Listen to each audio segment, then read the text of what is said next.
Welcome. We have a lot to get through, so if you can please take your seats, that would be appreciated.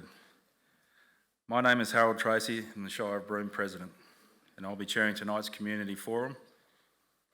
I'd firstly like to acknowledge the traditional owners of the land where this meeting is held, the Yaru people, and pay respects to the elders past, present and emerging. In regard to housekeeping, toilets are located outside and emergency exits are all marked. This event is also being photographed and filmed. There are a number of staff throughout the venue. Please see them should you have any queries throughout the night. I would like to advise all presenters this evening that a bell will sound during your speech, Greg, to notify you that there is 30 seconds remaining. Tonight's forum has been put together in an effort to provide information from key stakeholders to you on what measures are currently in place in relation to crime and community safety, and also allow you to raise your concerns directly to the people that can help make meaningful change. While this evening's meeting may not provide all the answers or solutions, it's part of an evolving and ongoing process. I know this is an emotional topic and has raised strong opinions in recent times. And if any people tonight get upset or raise any issues with any of the issues that we talk about tonight, please don't hesitate to talk to some of our staff, and there's help here available. The Community Perception Survey in June 2020 identified that safety and security was a top community priority for the Shire to contribute to moving forward. As your Shire President and someone born and bred in this town, I completely understand your frustrations and anger, and I share those emotions with you. However, for tonight to be constructive and to have a positive role in finding resolutions to our town's issues, I'd implore you to show respect towards the panel members and other attendees. Unruly, abusive or threatening behaviour will not be tolerated and is not helpful as we look to come together as a community to make positive change. I'd also like to thank our panel and our distinguished guests who have made the effort to be with us tonight. I hope tonight that we can all put aside our political motives and work together for the betterment of our Broome community. It is pleasing to see those assembled here to hear your concerns and consider how they can assist in creating change. I'd like to thank the Honourable Ben White, MLA, Treasurer and Minister for Finance, Aboriginal Affairs and Lands. Ben, thanks very much for taking the time to come up and talk to everybody. The Honourable Kyle McGinn, MLC, Member for Mining and Pastoral Region.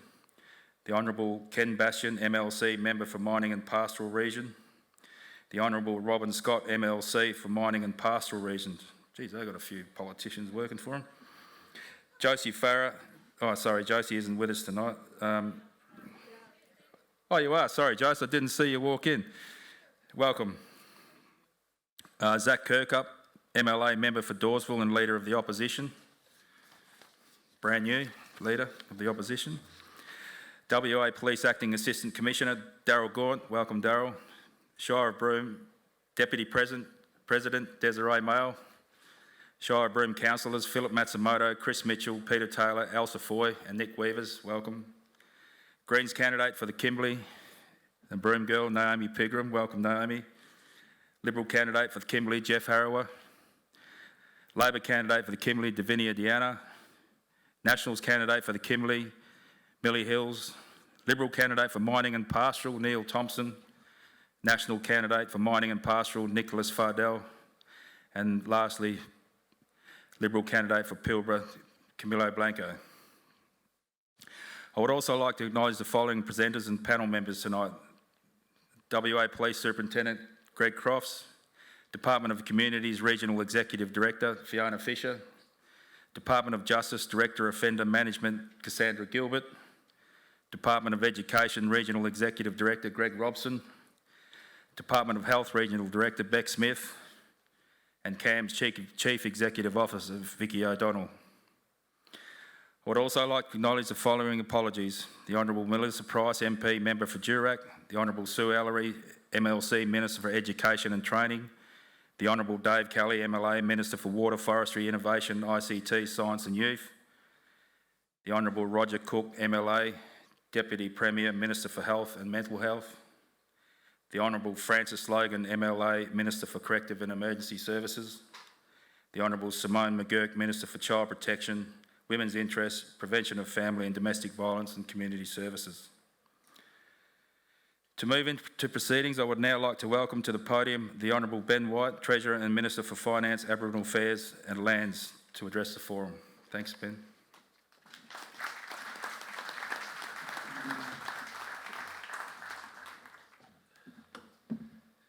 Thank you, Harold. Can I also acknowledge the traditional owners, the Yaru people? Can I acknowledge all Aboriginal people in the room and all residents of Broome? I'm not going to, you'll be pleased to know, go through all those names. Harold, it appears every candidate in the state elections here, so it's wonderful to have you all here, other than just to acknowledge, of course, the local member, Josie Farah. It's great to be here, Harold. Thank you for the invitation. And to the various public servants who are here as well, thank you. These conversations are always difficult, but they're always very important. One thing I know about Broome and the Kimberley more broadly, I've been coming here since my dad was living in Derby in the late 1970s, is that the solutions that we're trying to find here this evening won't come from us based down in Perth, and it's very much required for us here to have this conversation to try and also find out what works, what doesn't work, and what we might be able to do in partnership with the Shire of Broome, of course, to try and resolve some of these issues. And there's no doubt we can't pretend they're not happening, and we do need to find a way forward. I went through some of the data around the various services that are provided through into Broome and more broadly funded by the state and Commonwealth governments, and there are many. And so if some of those aren't working, we need to know that. If some of them are working particularly well, that's something I'm keen to know about as well. So can I ask you all, at the end of this, we just need to know what next, because it's also a conversation around what we need to actually achieve and what success might look like on the other side of this conversation. You've all come out in big numbers tonight to have this conversation, to hear from our panel and to hear from your council who are hosting us here this evening. So we need to understand what this looks like, and I'm keen to be a part of that, and I'm certainly committed, as I have been over the years, to working with the Shire and others around what the state government might be able to partner with you on around trying to ensure that the crime issues that appear to be the main part of the conversation tonight can be resolved. And I do note we do need to also understand that, I suspect, looking at the panel, that some really important people that need to be part of this conversation and part of the solutions perhaps aren't here. And one thing you can't forget when you have these conversations is that Broome has, and I met with some of the young Aboriginal leaders earlier today, have some incredible leadership as well that are there to be called upon, who are keen to help, keen to assist. And we must remember to reach out to them and ensure that we can grab them and bring them into the solution as well. So thank you for having me, Harold. Thank you, everybody. I look forward to the conversation.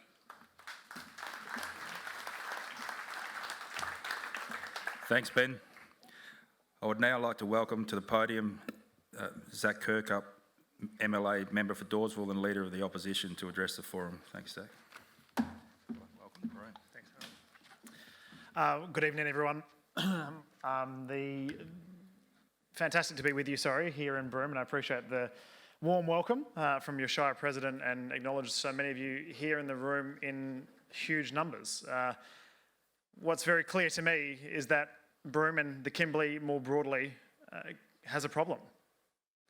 We've got a problem with crime, we've got a problem with the social fabric that has made this community so special for so long, that many of you have chosen to call home, and a place that many in Western Australia, particularly during COVID, have come to feel as the place that they want to come to holiday in, to find what captures all of you here is that beautiful part of Broome that is now, many feel, under threat or no longer exists.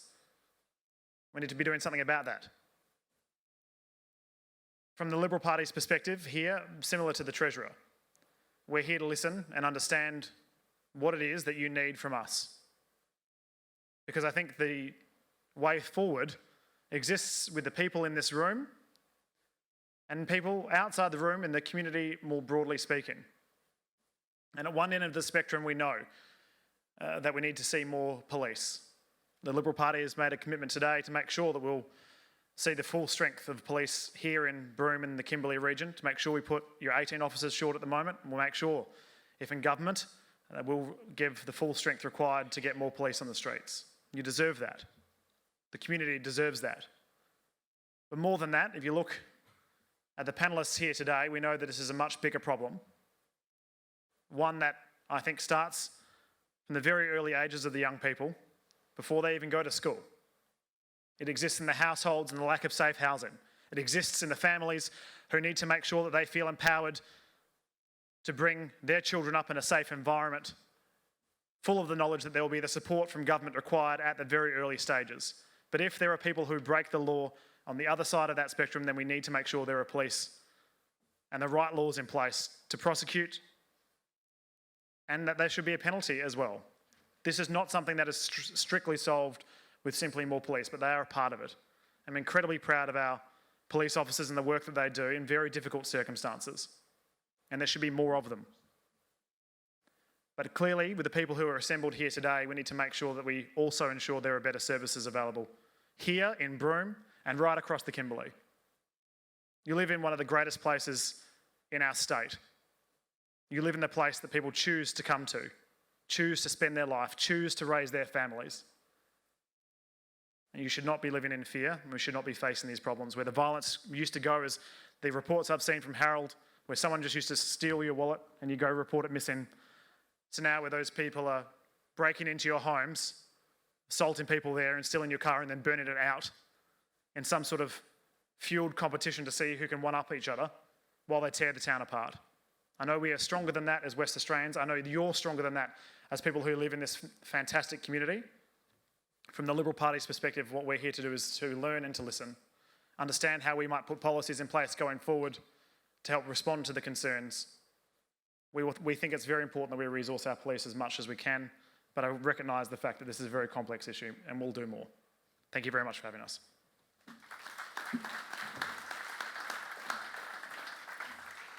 Thank you, Zak. The next part of the evening will provide community members with an update on the current and future key focuses of agencies in Broome. To kick off, I would like to provide a quick overview from the Shire's perspective, and we'll start with some key statistics demonstrating considerable progress by the Shire in recent times.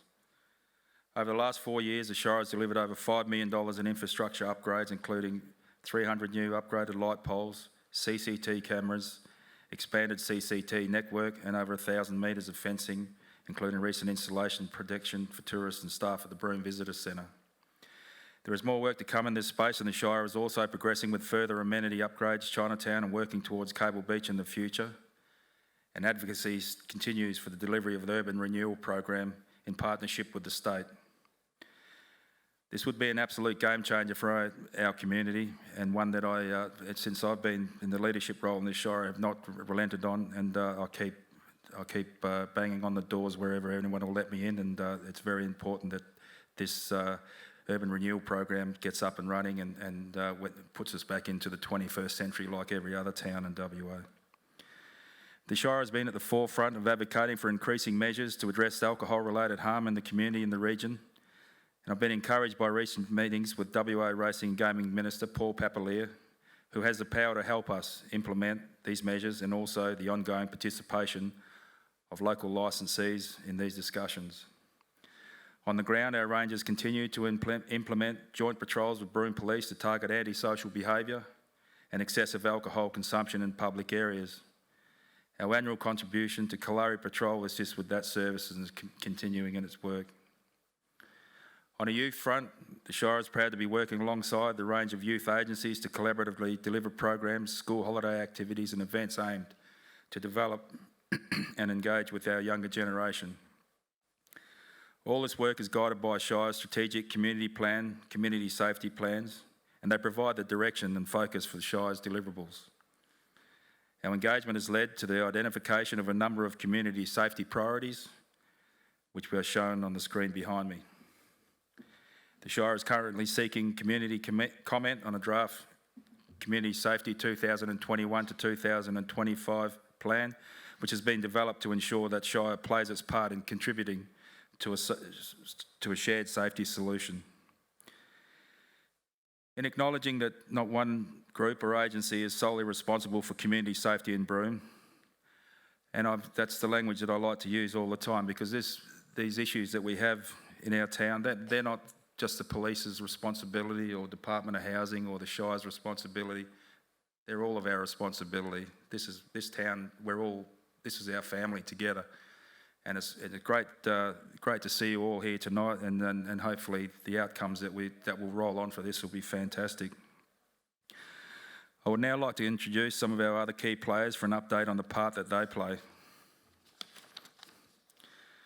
I'd like to welcome Superintendent Greg Crofts, a fantastic contributor through his job with police, but a fantastic partner with us at the Shire, and Greg and I have had a fantastic relationship, and I think it's really special that that we have really good leadership in our police force, and I reckon Greg's second to none. So Greg, welcome to the podium. Thanks.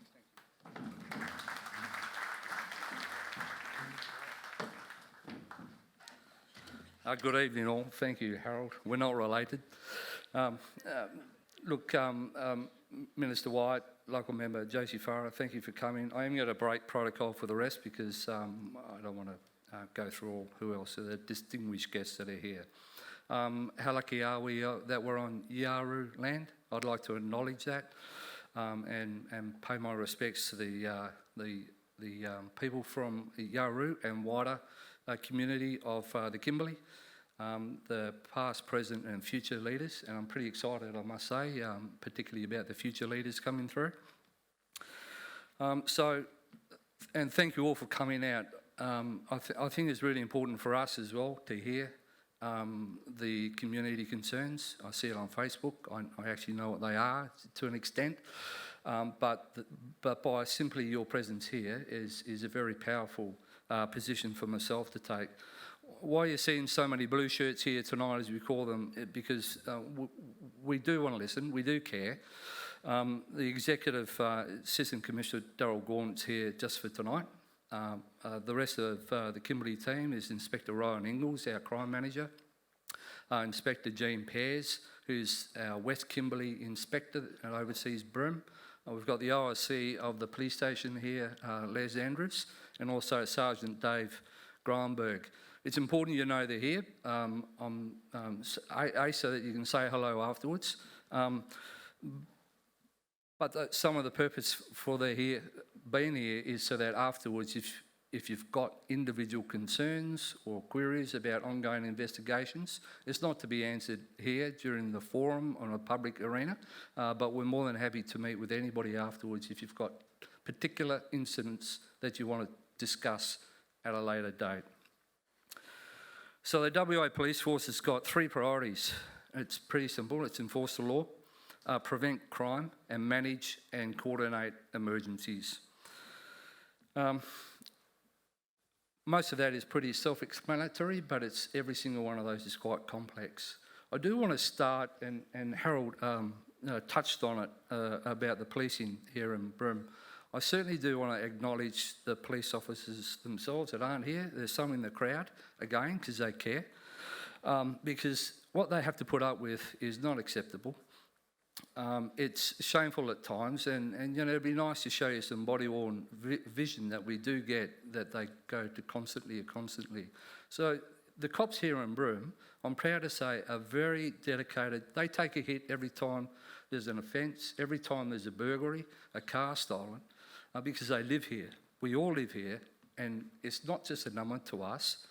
I'm not going to talk about stats tonight because there's a victim behind each one of those crimes that are committed in Broome.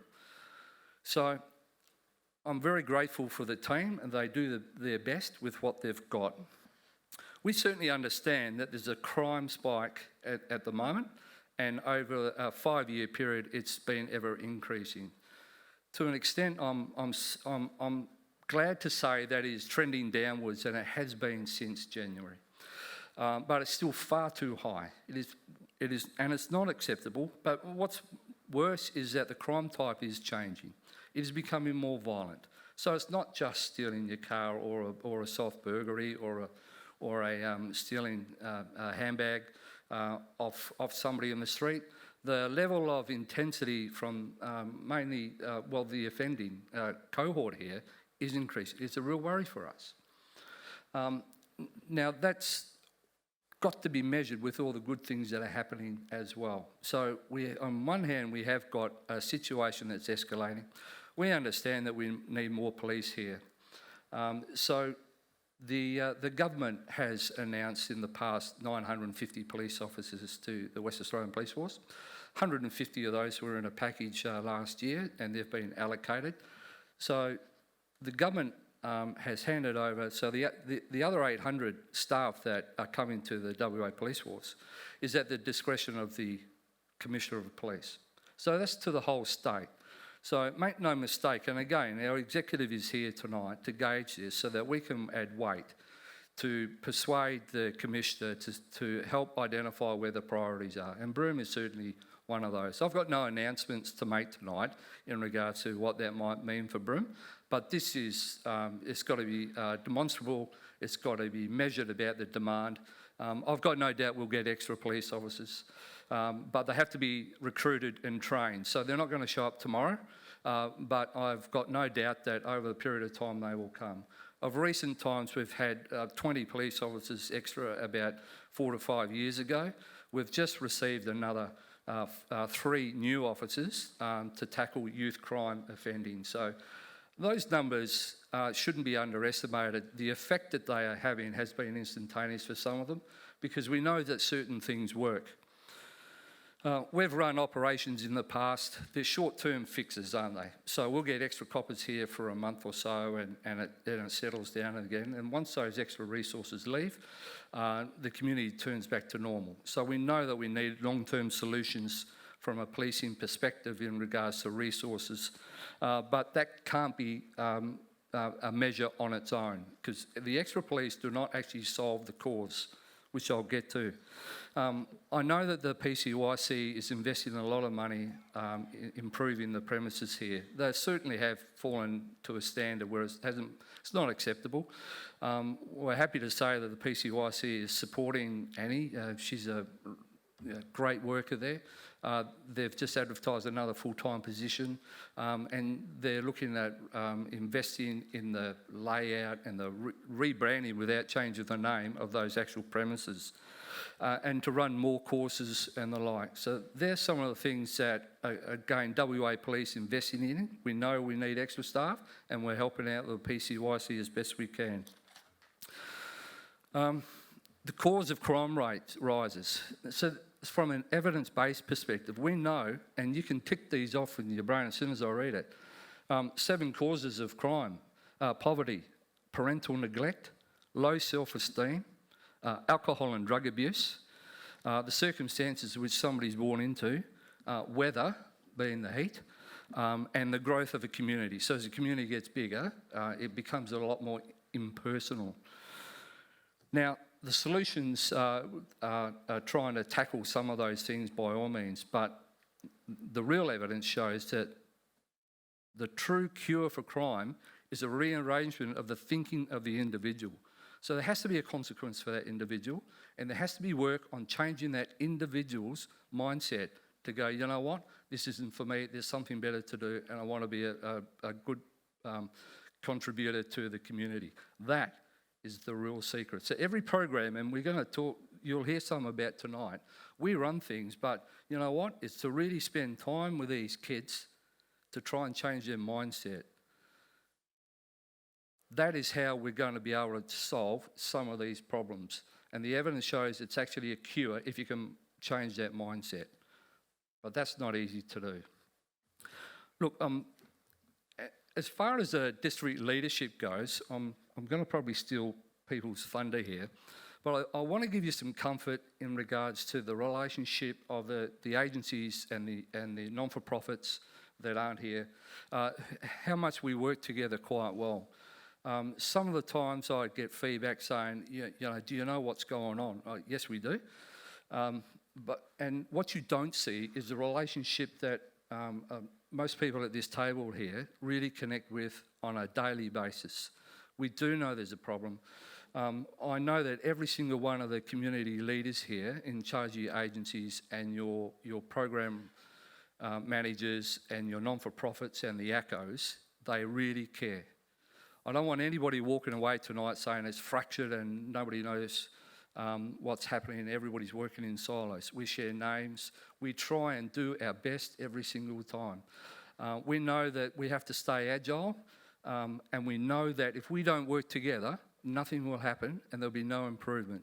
So I'm very proud to say I'm a member of a very strong leadership group that the Kimberley has, and we're all in Broome.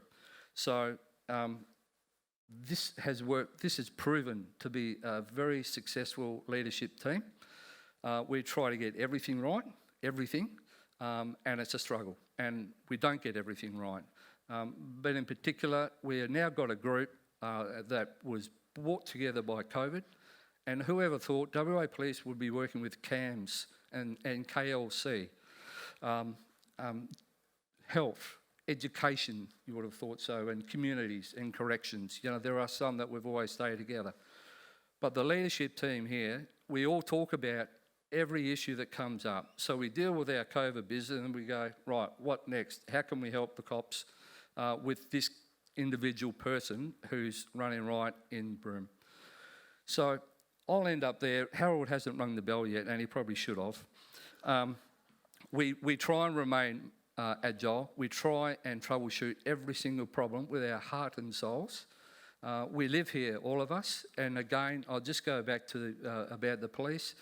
They are also your community members, and they are trying their best. And we're doing a lot of good work, yet there's still a long way to go. So thank you for that.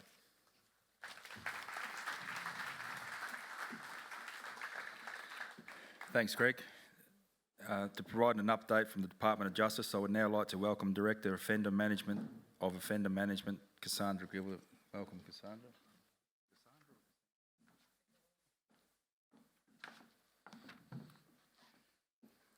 Well, that's bright. Good evening. I'd like to acknowledge the traditional owners of the land that we meet on tonight, the Yari people, Aboriginal people in the audience, distinguished visitors. I'm not going to go through the list because I will be timed, I believe. And of course, all the members of the Broome community. I think it's really a fantastic outcome to have everybody here tonight, and to hear your views on a way forward for us all. Greg did steal some of the thunder, so I'll just stick to a few points. I'm going to talk to the Kimberley Juvenile Justice Strategy. This has been around for a little while. Those of you who know me have known that I've come from the adult world, so juvenile justice is kind of a new area for me, so I'm still finding my way through this. In March of 2020, the state government announced funding of $6.2 million for a number of Kimberley Juvenile Justice Strategy initiatives as part of our commitment to the Aboriginal Youth Wellness Strategy. This money is Kimberley-wide, so I'm going to try and talk to Broome and try and separate it for you. This provided some stabiliser initiatives which were already in place, so continued funding of place-based activities, $1.2 million over 2 years, and this has covered the entire Kimberley. Night patrols, $2.4 million for 2 years, and this does not cover Broome. Youth engagement program, $1.4 million for 4 years, and this is to assist young people to comply with their court requirements, and this is a Broome program. TAFE learning program, $1.2 million for 1 year. This provides literacy and industry skills and pathways for further education and employment for young people in Broome. What we've done currently in the world of this funding is we've continued to fund some of the initiatives that have been in place for a few years. We found some initiatives that actually are funded by lots of different organisations in Broome. So we continue to provide additional funding for the safe placed activities, keeping young people constructively engaged after hours. This is expected to be activities through the school holidays and continued into the new year. Funding for additional night patrols in Broome has come out of this funding to cover Sunday evenings, so we're going to work at keeping young people off the streets on Sunday evenings, get them back into their homes. The TAFE learning program has been in operation for the last semester at the Broome campus and actually has provided very good vocational industry skills programs, including welding, construction, carpentry and agriculture. This has actually progressed very well, so we'll be continuing it into the new year. An alternate education program for younger, disengaged young people at risk is already in operation. We're working with Department of Education around a small number of target young people who can't work within the normal education system. The program is achieving some early success with less contact of those young people in the criminal justice system. The youth engagement program has gone out to Aboriginal Legal Service WA, and they will be engaging with us to undertake a youth engagement program commencing early 2021. ALS will be engaging to support young people meet their court requirements and their conditions, and will operate for both Broome and Derby Magistrates Court. In terms of the district leadership group, we actually have had some initiatives working with youth. We have a more stringent intensive case management model that we'll be working with from here on in, working with young people who are at risk. Through this process, Youth Justice will actually be referring young people into additional services such as mental health, alternative education and alcohol and other drug services. So that is the Kimberley Juvenile Justice Strategy, and I'm happy to talk to anyone about it offline afterwards if we don't have the time tonight. That's it. Thank you. Thanks, Cassandra. I would now like to welcome Department of Communities Regional Executive Director Fiona Fisher. Thanks, Fiona. Good evening, everybody. I too would like to pay my respects to the Yari people on whose land we meet today, and also to acknowledge Elders past, present and emerging, particularly the emerging young leaders.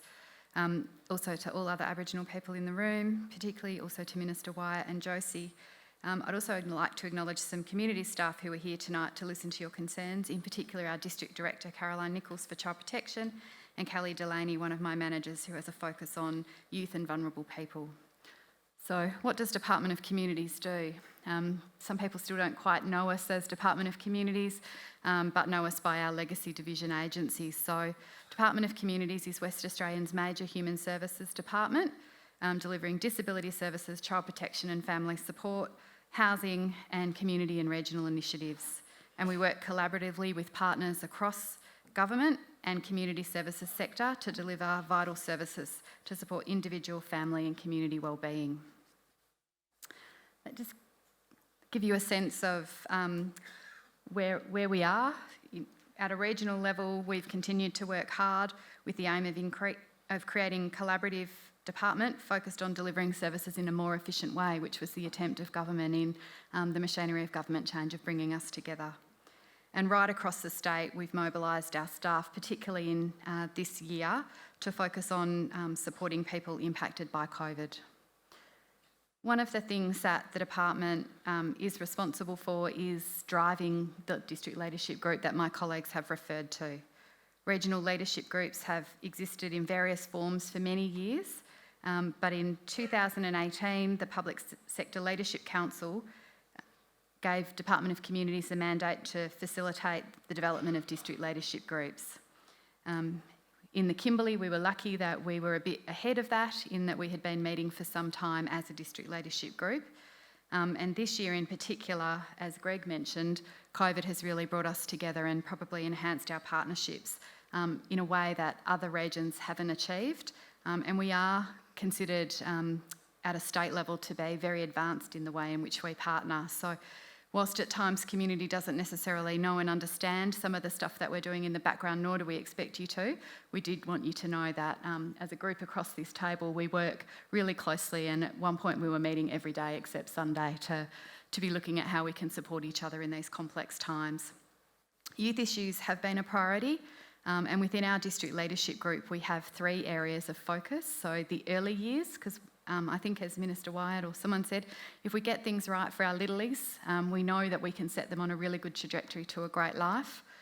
We also focus on children and young people, and we also focus on family and domestic violence, because if we can get children in safe homes, we can set the scene for them.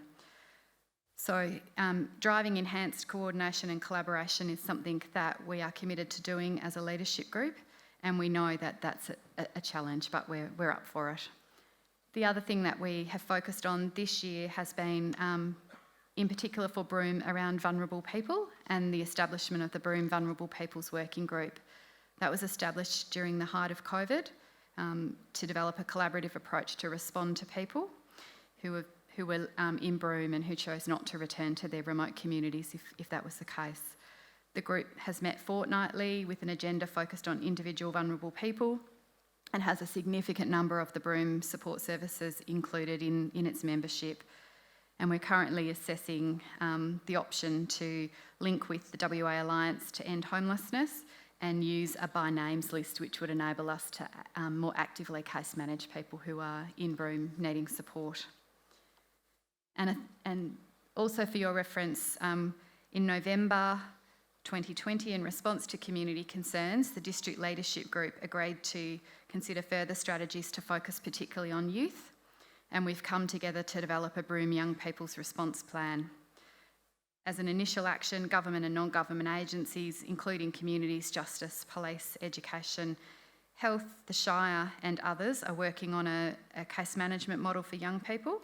Our focus over the next 6 weeks is really around enhancing school holiday activities, building on the Shire's work that they've done in relation to that, and then really focusing on how do we engage young people and divert them from high-risk behaviours into more appropriate activities. That's it from Department of Communities. Thanks, Fiona. I'd now like to welcome Greg Robson, the Department of Education Regional Executive Director. Welcome, Greg.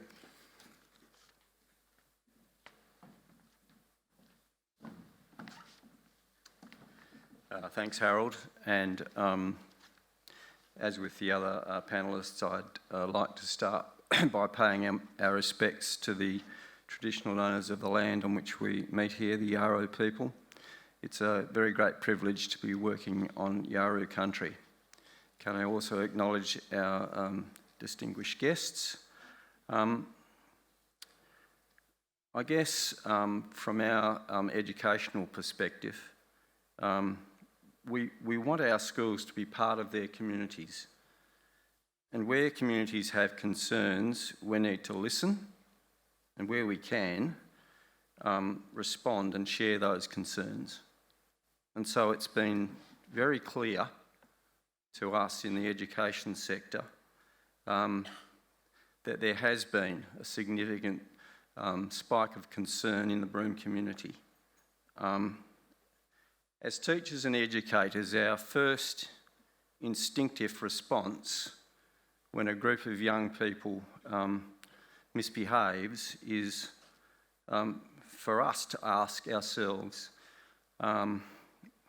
what more can we do? Have we got our programs right?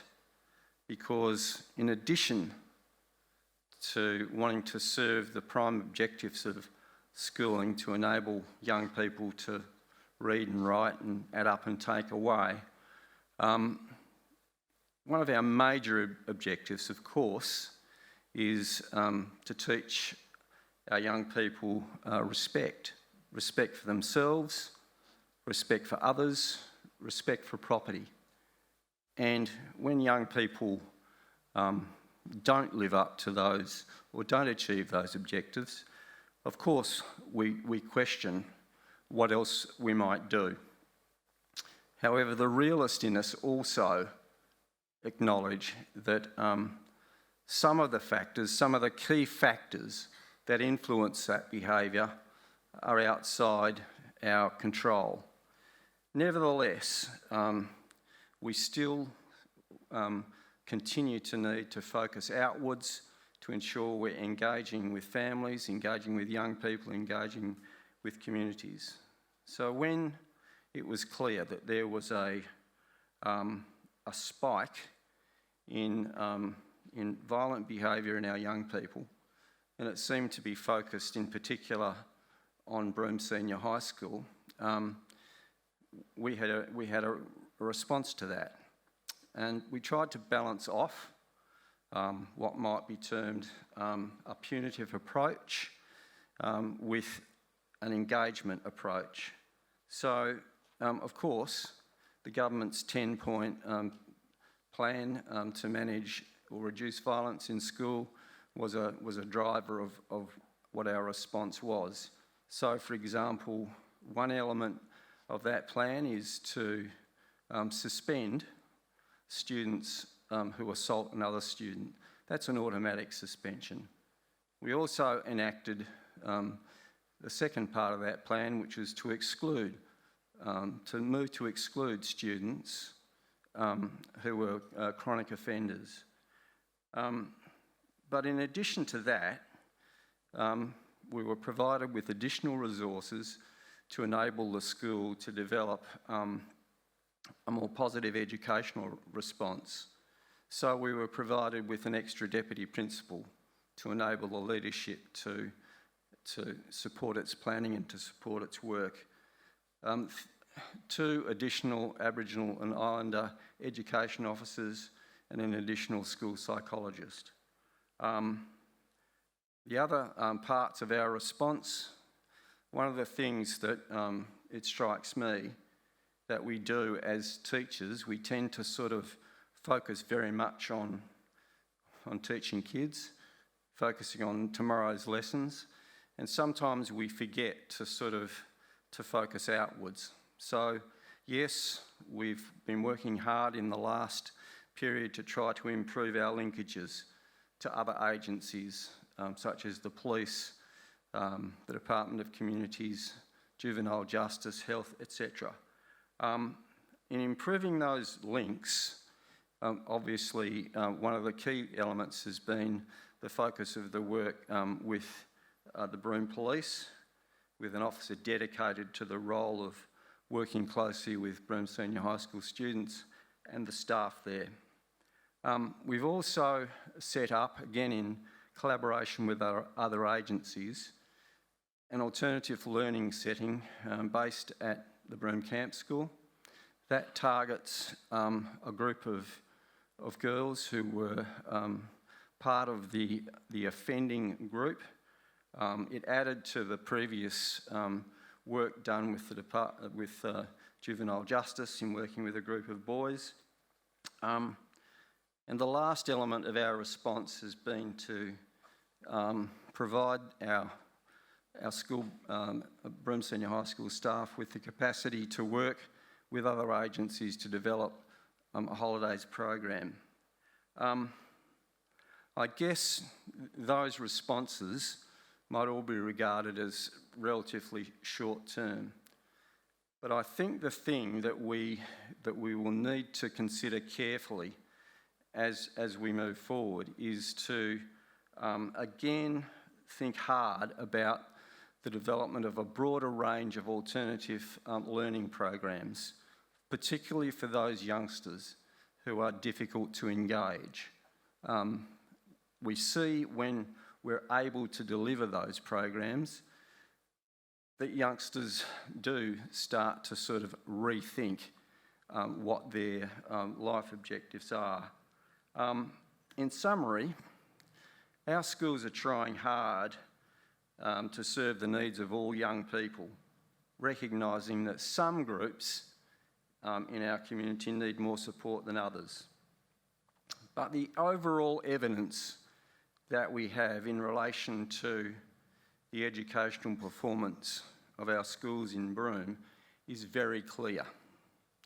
We have 6 schools in Broome, including St Mary's College, which is not a government school, that are performing on a par and in some cases exceeding the performance of other schools.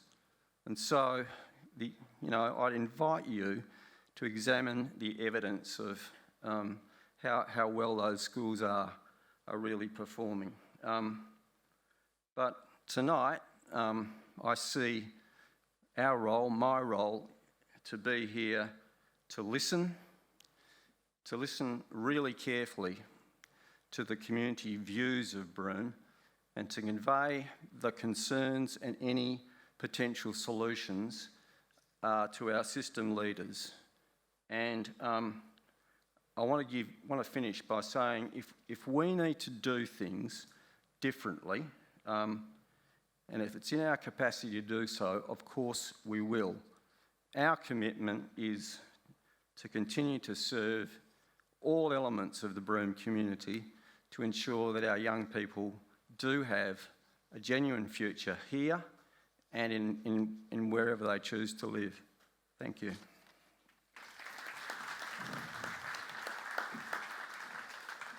Thanks, Greg. We will now move into a question and answer section of the evening. And due to a large number of questions received by the Shire prior to this meeting, we will not be able to address all of them tonight. All submitted responses will be received and published, and a published response following the meeting. Our team has reviewed all questions received and a number of key themes have emerged. The questions posed to our panel members will be based on these themes. Following this section, we will have an opportunity to seek questions from the floor as time permits. I ask that when we do receive the questions from the floor, we try to keep it to a question and not a statement to give everyone as much opportunity as possible to take part tonight. I will now commence to read out the questions that we have here, and then we'll move on to the floor. Question number 1 is, what is the current status of the funding and implementation of the Banned Drinkers Register, and what is the role of the Broome Liquor Accord? Well, just for a bit of background on the Broome Liquor Accord, when I took over the job as Shire President 4 years ago, I went to my first Liquor Accord meeting. That was 40 people there, from community members to service providers to not-for-profit organisations, from police and, of course, the industry. The role of the Accord is actually, the Broome Liquor Accord its main role is to reduce alcohol-related harm in our community. And the Accord is made up primarily of industry representatives who are there as volunteers to make a difference. The community side of it has always been part of it, but I could see with that amount of people that we weren't going to get any outcomes if we were all in the same room.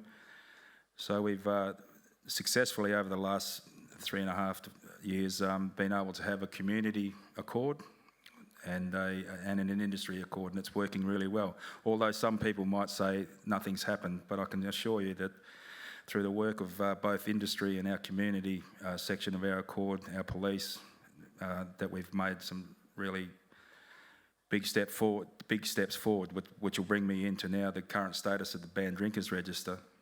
So given the history of the appetite for the state to entertain the Banned Drinkers Register trial in Broome, or even for full-time liquor restrictions, has been a very hard road for us. And we've had to do it all through the zone with our other Shire presidents in the Kimberley, which is a fantastically functioning organisation as well. And with our accord locally here, have worked really hard to really show the government, or demonstrate to the government, our passion to reduce alcohol-related harm.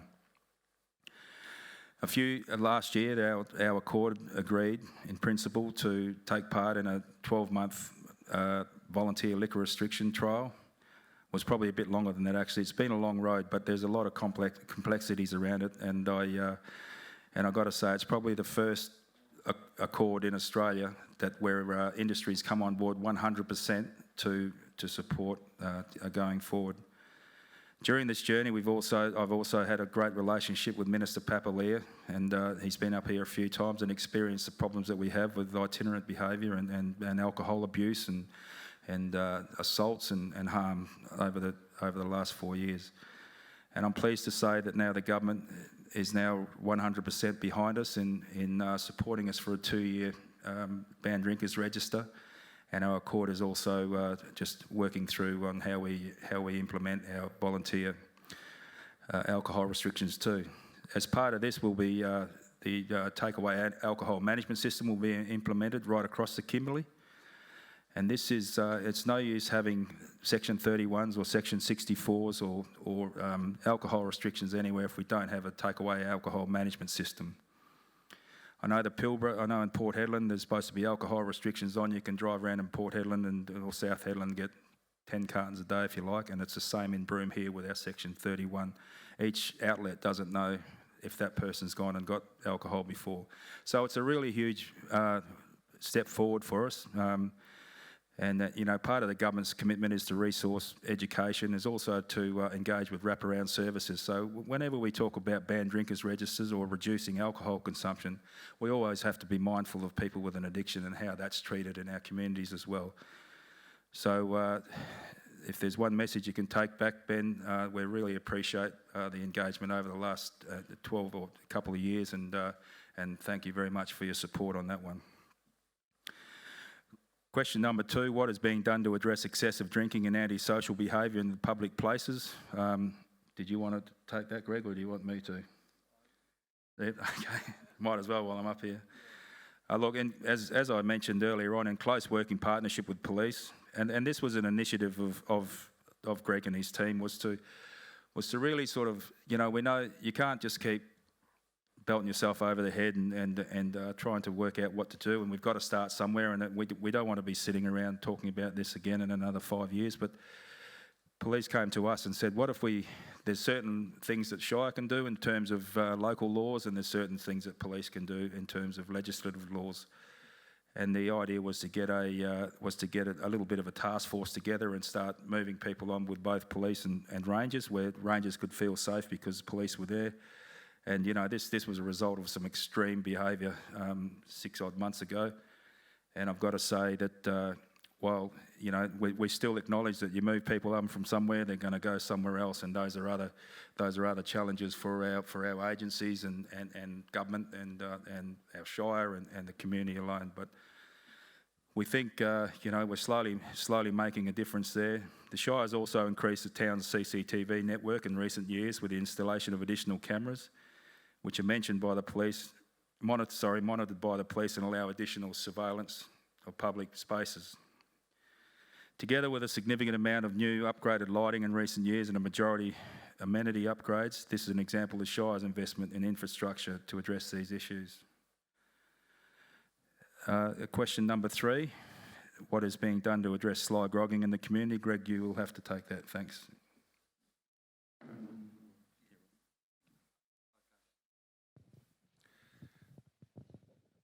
How's that? Good, thank you. The sly grogging. Okay, so we've been working with government on this matter.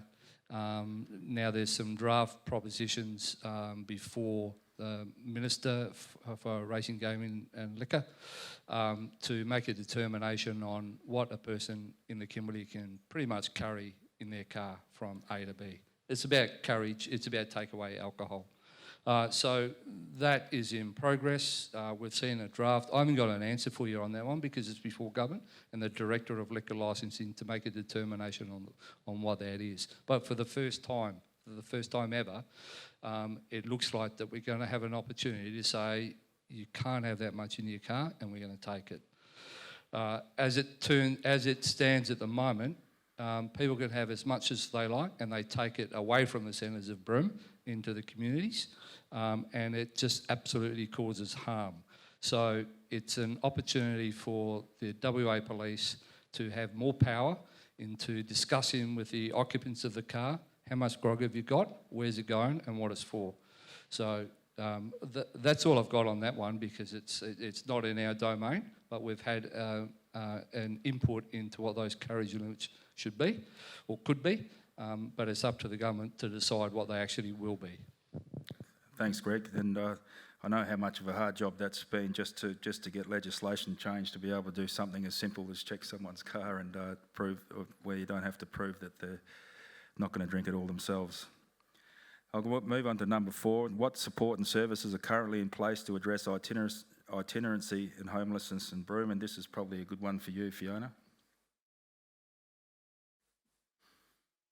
So I think I provided some response in relation to that, but at this point we don't have actual data on the number of people that are sleeping rough, but we've taken an active approach in collaboration with the other agencies to support this vulnerable cohort, and also fund services in Broome, including the Kalari Patrol, which provides the Aboriginal Community Connector program. Also fund centre care for the Broome Homeless Drop-In Centre, and I can see Michael's here tonight. The Broome Aboriginal Short Stay, facilitated by Mercy Care, and as I mentioned, the establishment of the Broome Vulnerable Peoples Working Group, which is really around looking at how we can provide some wraparound services to people with an individual case plan and get outcomes for those people. If they need support to return to community, we can explore that, or we can look at other ways to... Thanks, Fiona. There's another one here for you. What happens for young people where there may be concerns regarding their safety or wellbeing? Yeah, so safety and wellbeing of children is always the department's top priority in accordance with the Children and Community Services Act. We receive reports of children and young people, and as I mentioned, Caroline, our district director's here today. We would undertake either an initial inquiry or go straight to a child safety investigation in relation to that. And the aim of that piece of work is to understand whether the child has experienced or is likely to experience harm. And we also look at who was responsible if they have been harmed. And we look at how the family is functioning in areas that they might need support and where they're functioning well. We fund intensive family support services external to the organisation, and we deliver them internally also.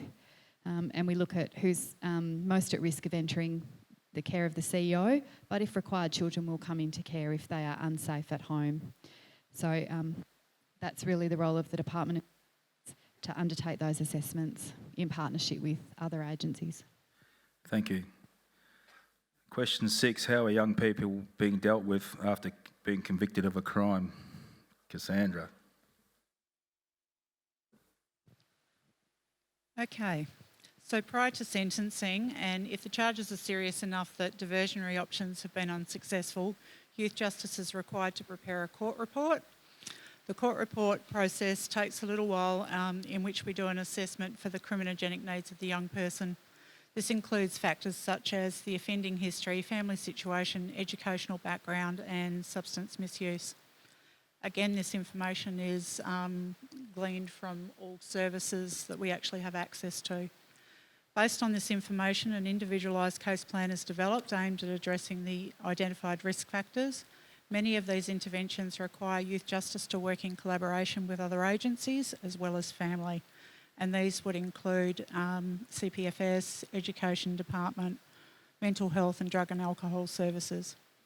Young people are also provided with a case manager and often a youth worker to provide support to engage in these services, and they have access to mentors who provide them with support and engage in a positive recreational and culturally appropriate on-country activities. Depending on the order type, a young person is required to report to their caseworker up to 3 times a week. During the supervision session, young people are required to explore the offending behaviour, their decision-making, any high-risk situations, and using an evidence-based cognitive behavioural therapy approach. There's a program called CHART program. If young people fail to comply with their order requirements, they reoffend, they are returned to court and the magistrate makes a further determination. It is important to note that, as we've been saying for the better part of our time here, young families are involved in the criminal justice system due to all sorts of factors. They have significant complications in their issues, including a lack of family support, trauma, exposure to generational dysfunction, domestic violence and drug use, attachment issues, long-term disengagement from education and significant mental health issues, including cognitive impairment and high level of FASD. It's not an easy solution. Thank you. This one's for communities again, Fiona. What working groups are in place in relation to at-risk and disengaged youth? What working groups are in place in relation to at-risk and disengaged youth? Yeah. So within the Kimberley, across all sites, including Broome, the Department of Communities facilitates children and young people at risk groups. So where agencies have identified a young person, they might see them street present and they haven't been street present before. They might have stopped attending school. They might have some new behaviours that are of concern. They can refer children and young people into those groups. The children's group is co-chaired by Health and Department of Communities, and the young person's group is co-chaired by Police and Department of Communities. And that provides really an opportunity to get a better understanding of those young people. Those groups really have some through the children and young people at working groups, as part of the district leadership group, and then we also have the district leadership group. And we've also just the Broome Young People Response Group. So we've only really enacted that at the end of November, and the group has already met 3 times a week to really plan out what our strategy will be over the next few months. Thank you. And the last one from up here, and then we'll turn it over to you guys. For you, Greg, how can the community get involved in addressing community safety? No, how long have we got? Okay. Yeah, so look, this one, my introduction, I spoke about that one of our roles is crime prevention, but that's got a lot to it, so I'll try and keep this relatively sharp. We know that there's a small amount of people that create a lot of crime, a lot of harm in Broome, and we know that one of the deterrents to stop reoffending is the propensity of being caught. Again, what you don't see is that the Kimberley, and Broome is included in that, has a very strong focus on investigations and apprehended offenders very quickly, a lot better than most other places in the state. That's a level of comfort, but you will never see that. So that works very well. We put all of our effort into the individuals, the snakeheads that are causing all the harm in Broome. We know that we can prevent crime if we target these individuals, and we do so. We make no mistake about that. So a lot of our effort goes into that, and that in turn can prevent crime when we take the head off those groups of kids in Broome. We know that there's some opportunities that are reactive to crime. CCTV, and the Shire here has been leading that, is a great tool for our investigation. But it's a bit too late, isn't it, because it's after the event. However, it's really important that we use that so that we can apprehend offenders as soon as possible. They're becoming a lot more forensic aware in Broome. That's why they're burning the cars, because they know we can't get DNA fingerprints from that. So that is why we try and get in early, and our proactive targeted teams to try and apprehend those offenders as soon as possible. Broome is going to be rolled out with an opportunity to register all your CCTV that faces outwards from your house. You'll see more of that in the very near future, so that you'll be able to register that with the WA Police Force, the Broome here, so that we know when something happens here, we can have a look up the street and up around the corner, and we know exactly where your CCTV is, and ring you up and say, hey, can you send us the vision from last night or whatever. Again, we just can't rely on the Shire to have CCTV right throughout the town. If it's already out there, let's harvest that information that's already available. So that's another opportunity. If you are going to get CCTV, talk to us, and maybe you can help out the community by pointing some in a different direction. There's an app for Eyes on the Street. Now, this one we promoted some time ago. What that is that you all have eyes. You see suspicious behaviour, don't put it on Facebook. There's an app for everything. You can log that information, you can take photographs, and you can send it to police instantaneously. Again, it's after an event, but this one's a little bit different. This is trying to get in front of the game. So if you do see those kids start gathering around, let's go local, Frederick Street, and one of them's got a handful of rocks, you can log that, and that information goes straight to us a lot faster than most other tools on there. Crime prevention, there's a lot of strategies that's involved in that, and it's quite complex. I think there's an opportunity for neighbourhood watch. There's a lot of fear in the community, and I will say a lot of it is driven by the remarks on Facebook. And I personally know there's people too afraid of leaving their house because they think that they're going to be attacked at any second they step out their front door. I think we need to be able to be in a position to moderate those comments on social media. I'm not saying don't post them, but some of the vitriol that comes with it is really driving a frenzy that's pretty much unacceptable to a lot of people. But it's only the bad things that are going on in Broome. So we should be able to be in a position to celebrate the good things. Now, what does that mean? The crime prevention, it's not just about crime. This is about allaying the fear of crime as well. You can do certain things so that you will never be a victim. I don't know, for argument's sake, in Northbridge, it's easy for me. I will never get assaulted in Northbridge at 2 o'clock on a Saturday morning because I don't go there. So that's a choice that I can make. I know here in Broome that as soon as we offer some advice about protecting your own property and reducing the risk for people, we get slammed.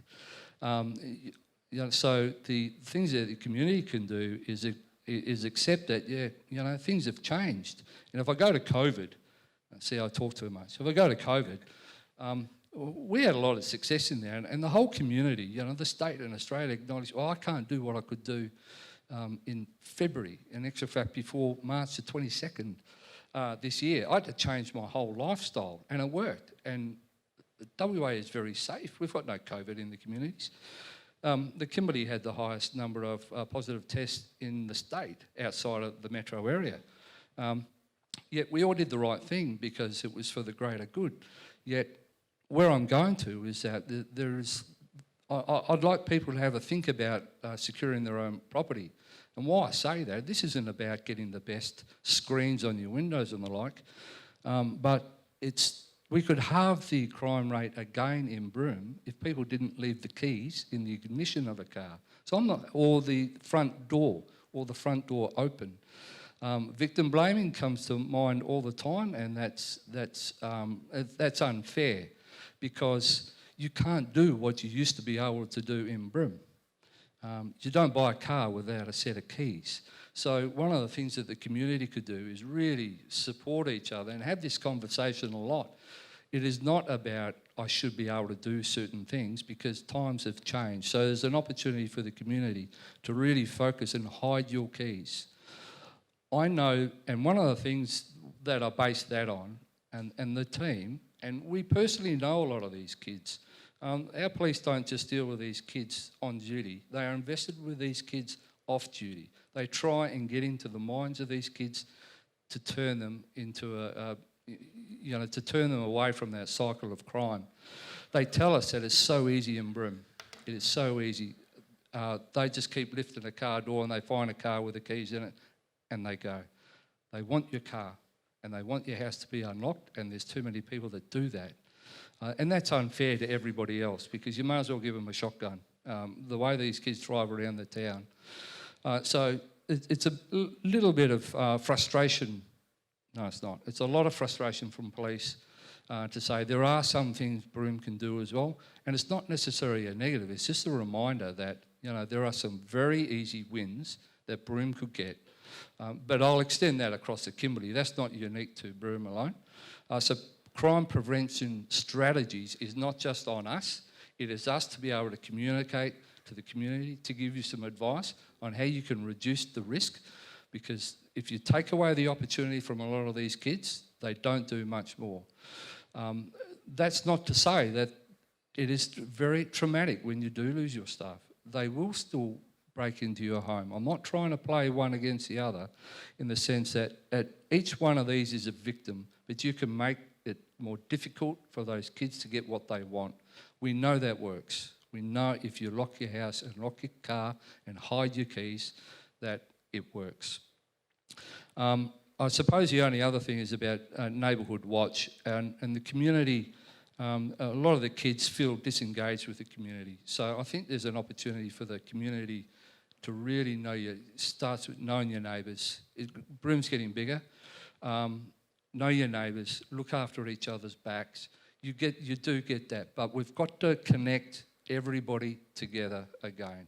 I think that can be a secret, because I know that these young kids that are causing a lot of harm, they don't feel connected to a person or the community, so they just do what they want to do when they want to do it. But we know that when those kids have got a connection, they've got somebody to love them, and they've got somebody that cares for them and doesn't chase them down the road just for being there, then their attitudes can change. And there's some really sad stories in Broome. There's a lot of these kids in Broome that are going through a very tough time, and they just want somebody to say, sometimes just to say hello to them. And you know what? That's true community crime prevention, is to be inclusive with everybody, because they're pretty disenfranchised at the moment. However, I'll go back. Thank you.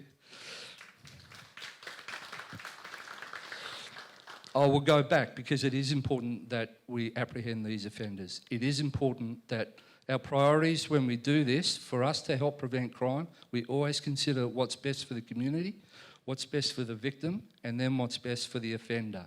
And what we always find is what's best for the offender is always best for the community and the victim. Because if we get that kid right, or the adult, then they'll stop reoffending. So that's where we put our effort into the mind psyche of these kids. And I know there's a lot of people that think, go soft. We don't. Oh, is that the bell? We don't. So as for a crime prevention strategy, it is extremely complex. If we apprehend them and put them into some diversionary programs so that they become better people, Broome will win every single time. And your role is to engage with these kids and give them some of the stuff that they're missing, and have each other's back and moderate the social media. I'll say that all night long. And also enjoy each other's company out in the public. I'll stop there. Thank you. Thanks, Greg. Thanks to all of you who posed questions. I would now like to call for questions from the floor. Please raise your hand, and as you are selected, please make your way to the nearest staff member with a microphone. State your name, who you wish to pose your question to, and then state your question concisely. Once again, we'll be limiting this to one question per person, and I request that it is a question and not a statement. Thank you. I'm Carmel Lay. I've been a teacher in the Kimberley for over 35 years. So I'm well aware that kids need to grow up in a socially healthy environment. I totally agree with what Greg was just saying. My question is, what is being done about the ghetto effect poor town planning has promoted over the years? Well, I suppose I better answer that one. But if you're talking about the ghetto effect, I think you're probably talking about some of the more dysfunctional precincts of our town, which unfortunately aren't a result of poor town planning on our local government's behalf. It's been poor rollouts over the years from successive state governments, and not only just in Broome, but right across the Kimberley and probably the northwest and WA as a whole. So, as I said to you, we have a urban renewal strategy, or a plan that we worked on now for some 7 years ago, believe it or not. And it's just been a hard road for us to convince government to invest in this and make a difference. There is absolutely no doubt that the precincts of our town run by the state, third world, absolutely no doubt some of them are streets you go down to.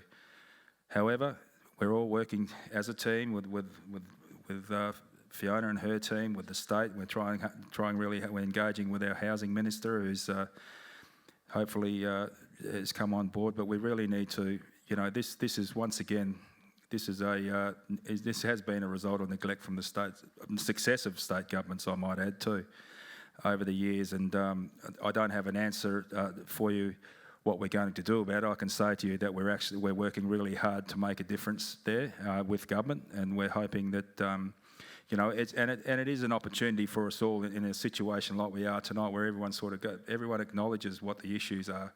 You know, you talk about what Greg talks about with crime. You know, when I drove the Minister for Housing around town a few months ago and parked out the front of a house, I said, if you were a 6 or a 7-year-old kid, or a 12-year-old kid, or a 14-year-old kid, and you had a decision of whether you wanted to go into that house or you want to go and hang out with your mates and get at the strife, and I'm sure we all, having been that age ourselves once or twice, it would have been quite an easy decision. So I don't have a easy, except that I myself and our team are trying really hard to get some support from the state. We have a strategy. We have an urban renewal plan. It's done.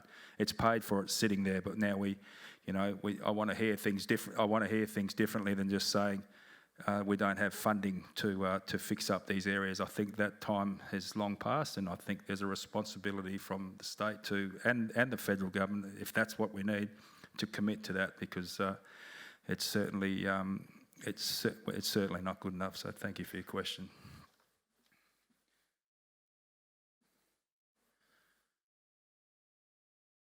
Thank you, Mr. President. My name's Dr. Robert Isaacs.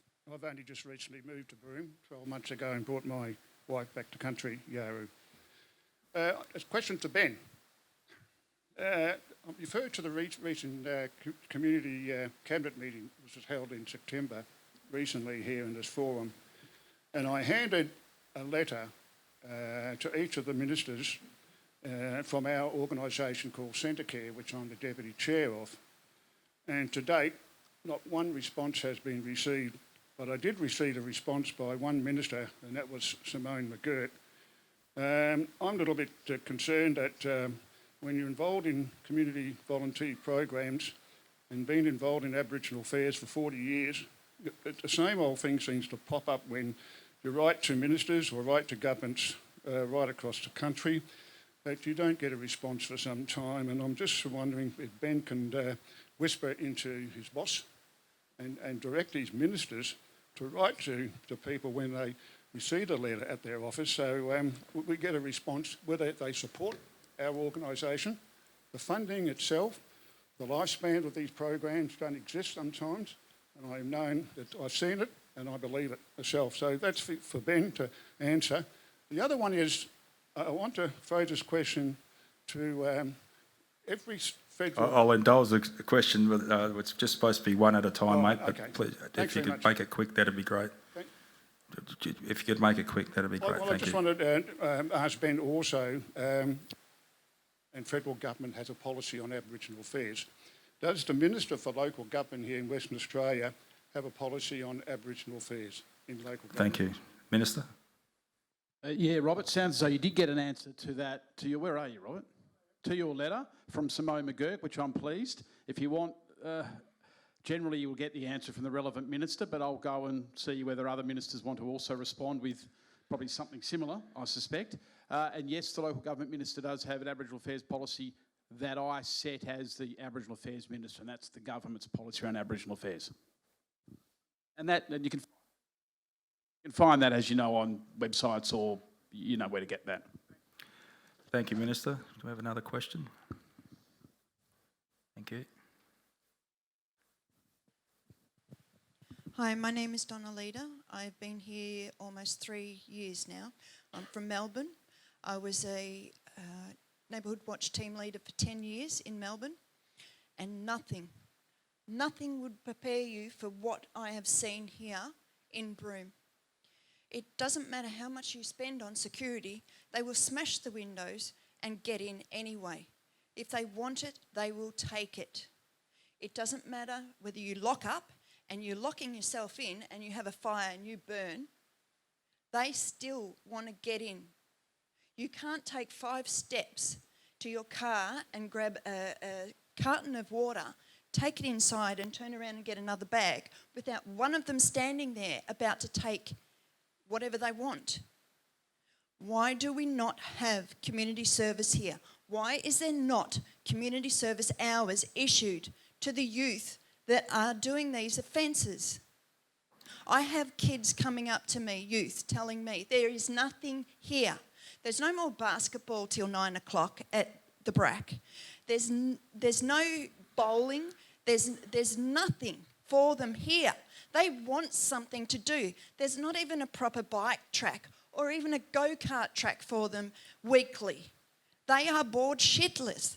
They want something to do. They don't want to be doing the things that they're doing. And I'll tell you something else. You are putting one side of youth against the other. You are putting Indigenous youth against the white youth. Clarify by who's you? The white youth are fed up with the Indigenous youth getting handed everything and getting everything on a plate. And they are getting bullied at school.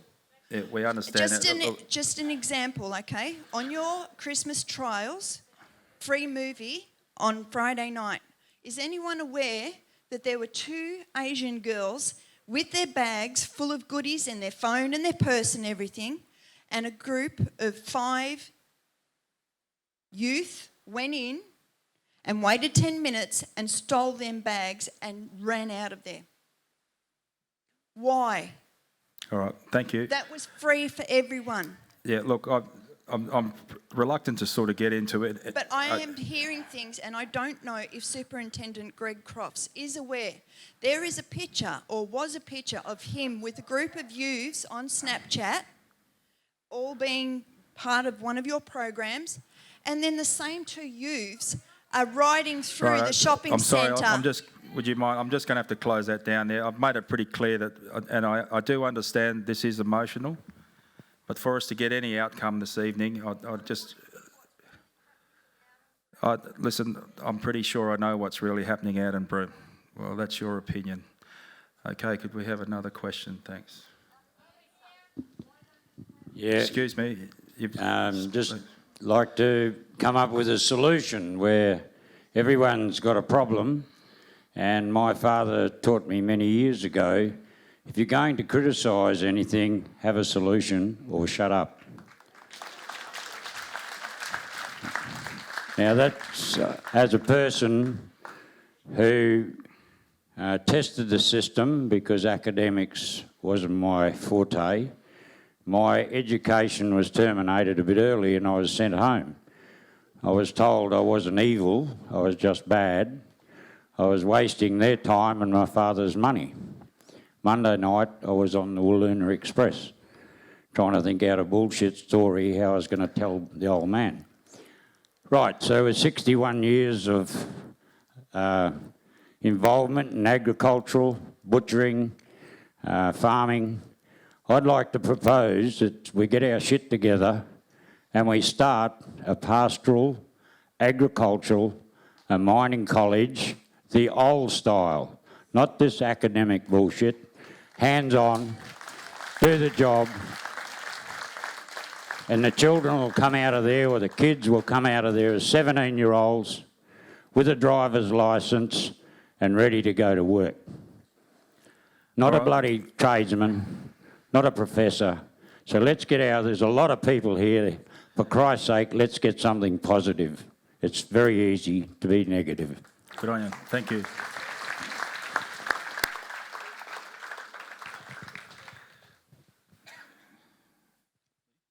Next question. Yeah, hey, how you going? This is more or less like a solution. So growing up... Can we just get your name, please? Yeah, just Fred Murphy, a local guy. So this is a solution, I think, for everyone, and I think the easiest thing is to blame. But growing up in Broome a long time ago, and this is probably for Harold and teach what Greg said earlier, is going up in Broome a long time ago, we had values that we were caring for each other, and I think coming back to Broome, we've lost that.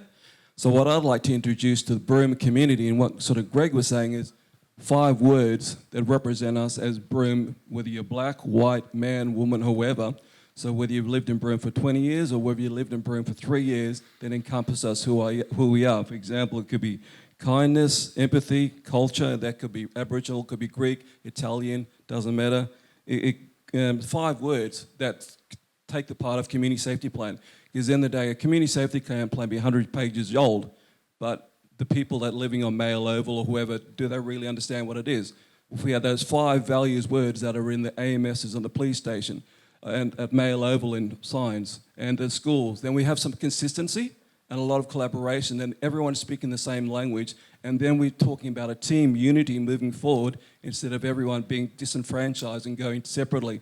So those 5 words then connect us instead of disconnecting us, and that's the biggest thing that's wrong with Broome at the moment. We feel disconnected coming back here, but if we have those 5 words and values, they're really underlined, because in the day, there's a lot of young people and people that are living off rules they don't understand, living day to day. Well, how do I live my life today?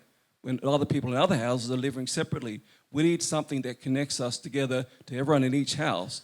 So it could be a campaign like the Slip, Slop, Slap campaign, and maybe Greg or Harold or whatever say, these are the 5 values of Broome, this is who we are, this is where we stand for. So if you come to Broome for a holiday, you go to a hotel, these are our 5 rules. If you come from a community, these are our 5 rules, and so respect them and who they are.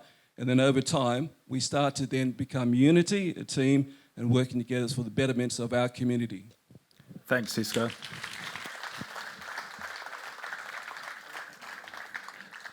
We'll be in touch. Thank you.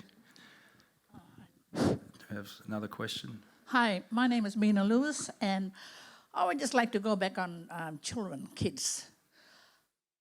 When our kids grow up, these kids, it starts at home, education and discipline.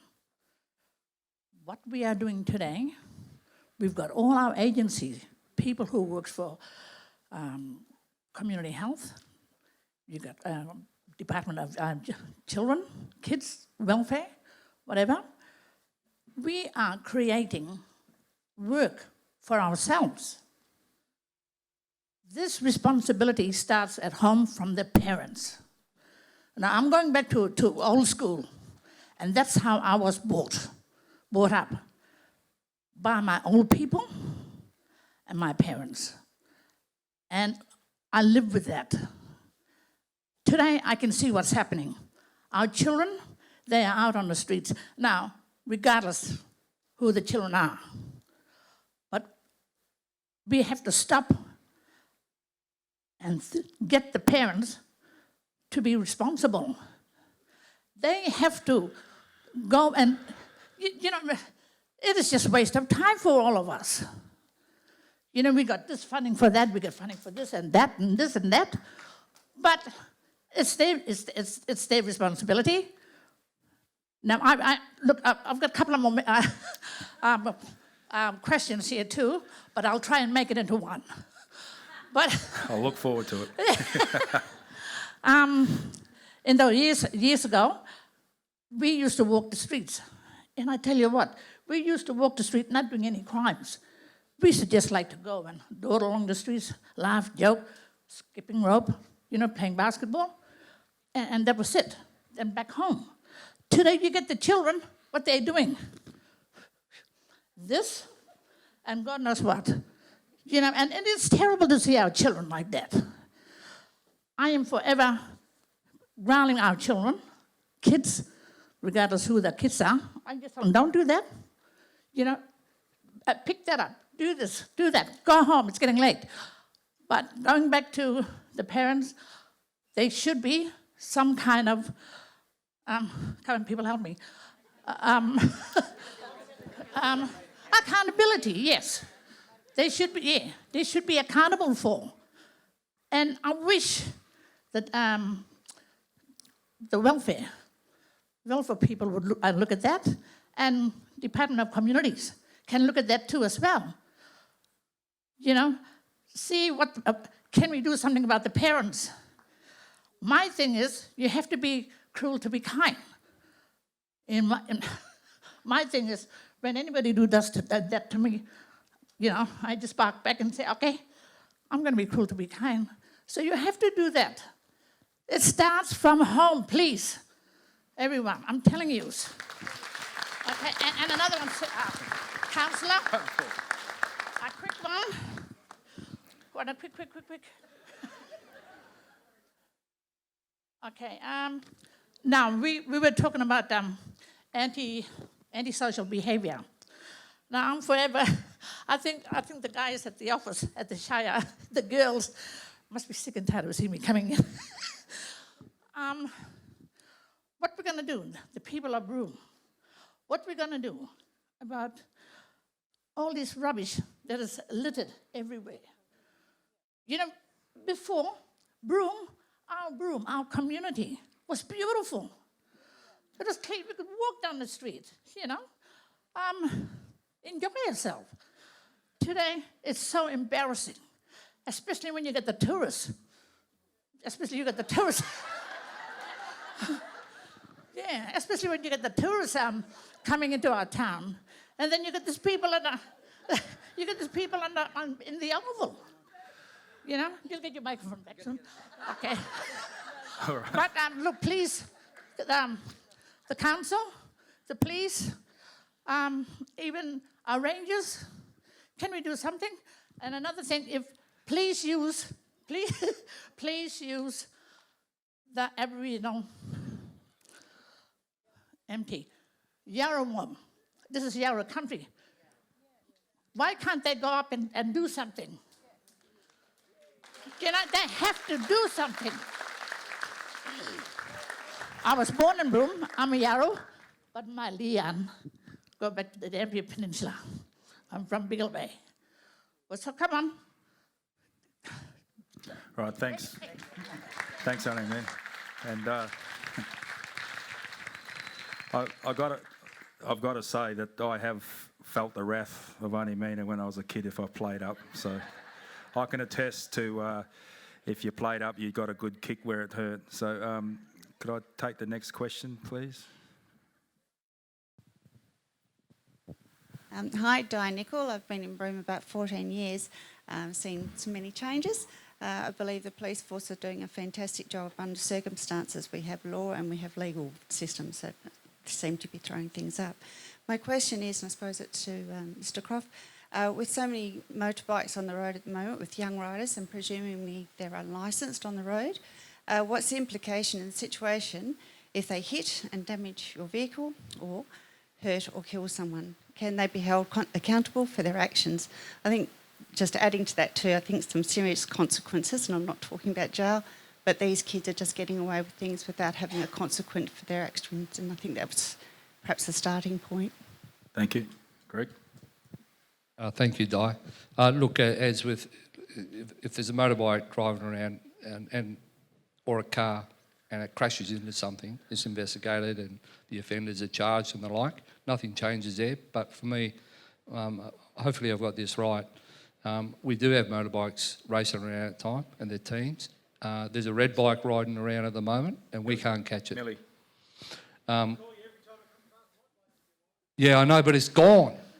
Look, I spoke before about focusing on the high harm offenders. We are trying to target that motorbike, and if anybody knows who it is, we'll go get it. It doesn't matter. So we've got enough evidence to seize that motorbike.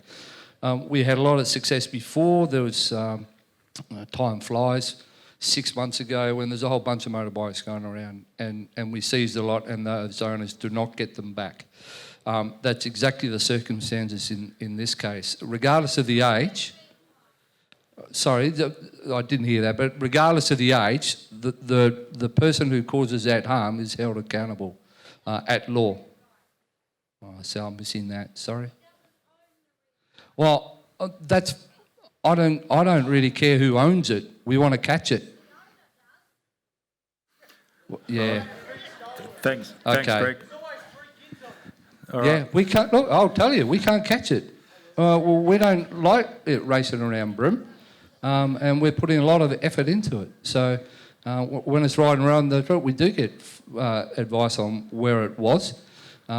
If somebody can tell us where it is, we'll go get it right now. It's tricky, but we're putting a lot of effort into trying to get that one and any other bike or any other car that's racing around Broome. Thanks, Greg. I'll just probably remind everyone again that it's just a question, a quick question. We'll try. I really would like to get through as many as we can this evening. So, thanks, Nathan. Thanks, Andrew. G'day everyone, Andrew Chambers. Thank you panel for coming down tonight, and thanks to everyone here for coming in, because obviously this is a big issue. My question goes to, I guess, the makeup and representation of the panel. Where is the local Aboriginal representation in all of this?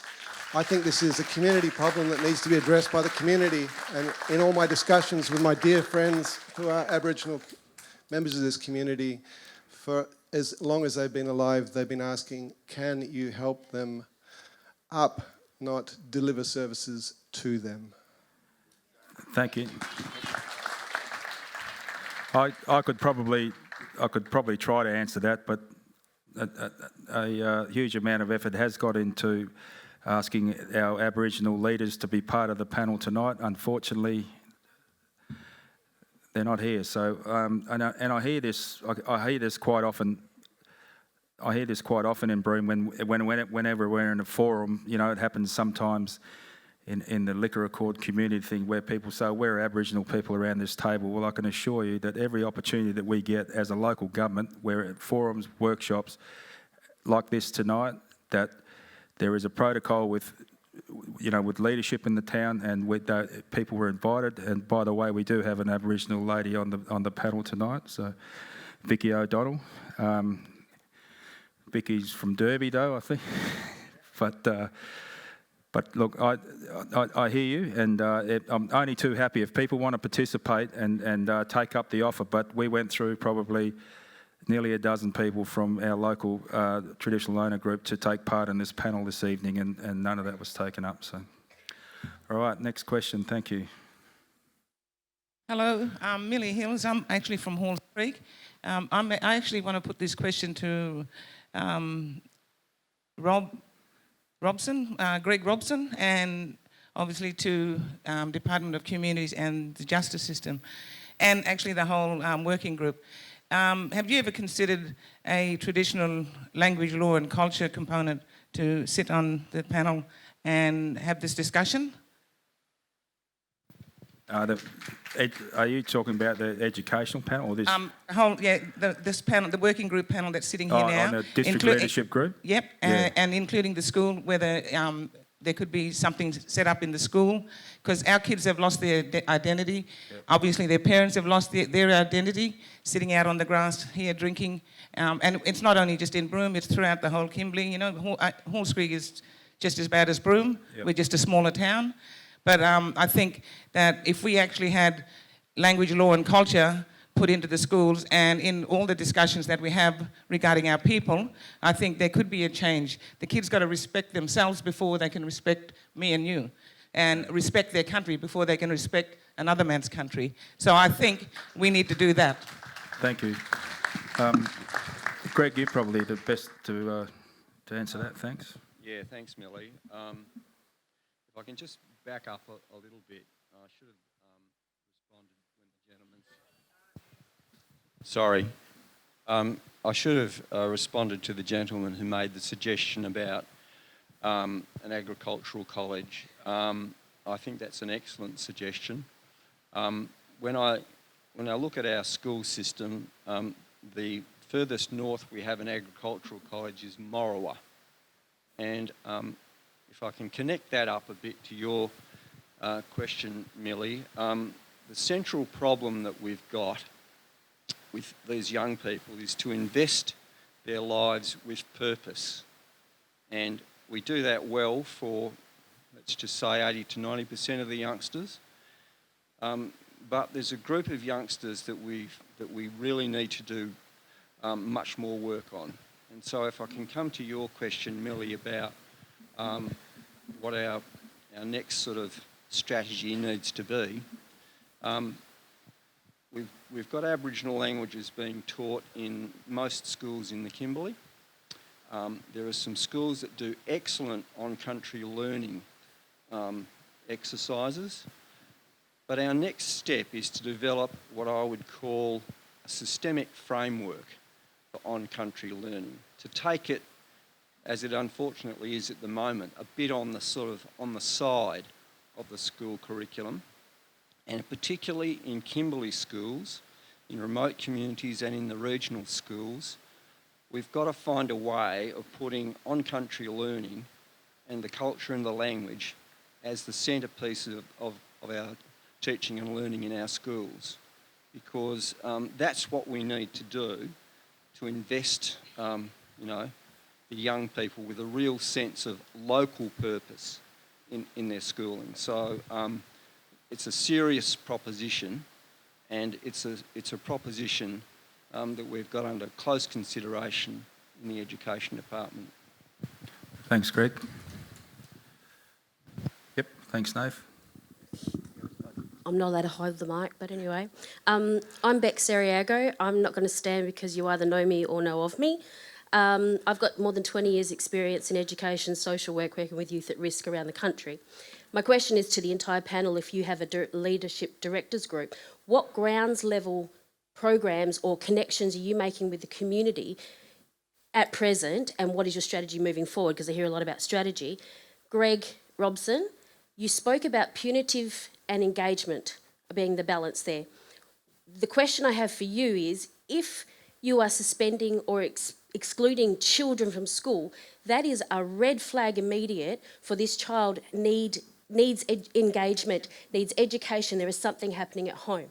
There is a communication issue that is not going across the board, that is getting out to the community for support.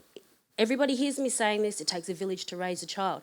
But if you are sitting together, having a leadership meeting that is not getting out to the community, where the community can then support each other, as we did have 10 years ago with the Connecting Kids program, which Auntie Roma Portolano put together with the team, local team.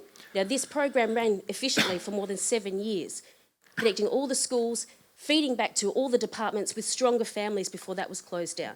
What actual connection is that leadership group having with the community to engage each and every single one of these students for education, for their health, for food, to stop theft? Because yes, I and many others have worked with these young people, but prevention is what is needed, because we cannot fix it once the horse is bolted. And I like the idea of the agricultural, but I'd like to hear an answer of what are we going to do, because we can't be back here in 5 years, meeting after meeting after meeting. We need an action plan, not a strategy. Thanks, Beck. And I think there's probably a couple of questions there, but the first one I think Greg would probably be, and it's a good question, because as a result of the Royal Commission into youth suicides, one of the key elements that came out of that was this duplicity of services, working with our young people, and everyone working in silos and that. And the government's doing a great job in sort of getting the Department of Communities back together and people sort of being able to engage again, Greg. And I'm wondering, and just hearing Beck's question was, and to keep it simple, if a child does get expelled, what is the process in terms of your engagement with communities or DCP, or what is there do they just get expelled and sent home, or is that the question that you're asking, Beck? And get sent home, or what's the process?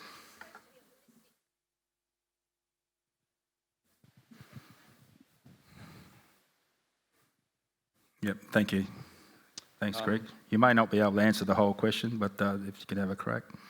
I'll have a try. Look, I mean, to be absolutely brutally honest, when we suspend youngsters, my view is that's in part a recognition of our failure, that we haven't found a way of engaging a young person. And it's the same with exclusion. I mean, it's a really painful last step for our schools to consider that process. But with suspension and exclusion, that doesn't necessarily mean that the youngsters cut off from support. In fact, in many instances, it's the reverse. We get our school psychologists to work with the families. We encourage our schools to make connection and develop those connections with families. I guess the final issue that I would want to sort of take from your question is, sometimes we just need to revisit some past practices and some past processes that clearly worked in the past. And so I'll take on board your suggestion, and certainly we need to give consideration to maybe just drawing on some past history and bringing some of those good programs back. Thanks, Greg. And that question really amplifies how important it is. With it, this is a responsibility. This is an all-service responsibility, a community responsibility. So thanks very much for your question there, Beck. Thank you. Hi, my name is Arnold Smith. I was born here 67 years ago. I'm Yaru. I'd like to, a lot of people are talking about the gun, but not the bullets, right? One of the bullets to me is amphetamines. And it's like everybody accepts that drug. And if you took it away, it'd be like taking a sugar away from the cake. It would get rid of 2/3 of the social problem right across the board, right across the world, right across Australia. To me, I grew up here. It was a ghost town, right? From the Pearling Boom days. I've seen just lack of support from police, welfare. I grew up an orphan in Beagle Bay. My mother and father had to get married to take me out of the orphanage. Okay, but I don't hear anybody talking about amphetamines and the effect it has on people, and that's one of the juices that creates these types of people that commit these crimes, right? And everyone seems to be blaming it on the old alcohol. The other bullet is rights to land, to sleep on land without being harassed. You get all my countrymen, if you gave them a right to sleep on the land, they won't be sleeping anywhere else, polluting places, okay? And if you want to do something about it, you go to their community, to their whatever, their board, and address that. If you're good at talking, or if you represent us in this community or any other community. So that's what I call, tabling the problem. So I'm glad I'm here tonight, and this is one thing I like to see all the time, and I'll be present all the time. Thank you. Thank you.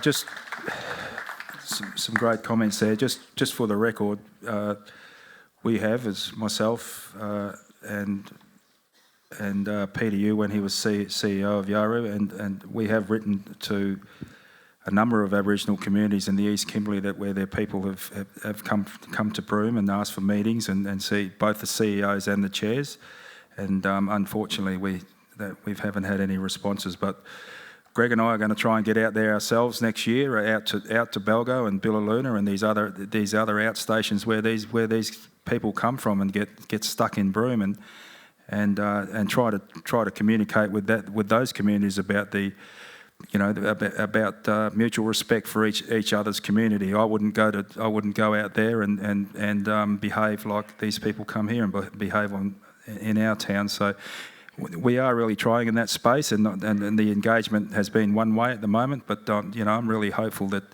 that somewhere along the line we'll have the opportunity to be able to go out there with a couple of our people and have that conversation. So thank you. Thanks. Hi, Lance Smith. I own Bluey's Fish and Chips in Chinatown, so I'm right in the thick of things as far as the antisocial behaviour goes down there. Just to give you a little bit of background on tonight, I've already had to call the police twice.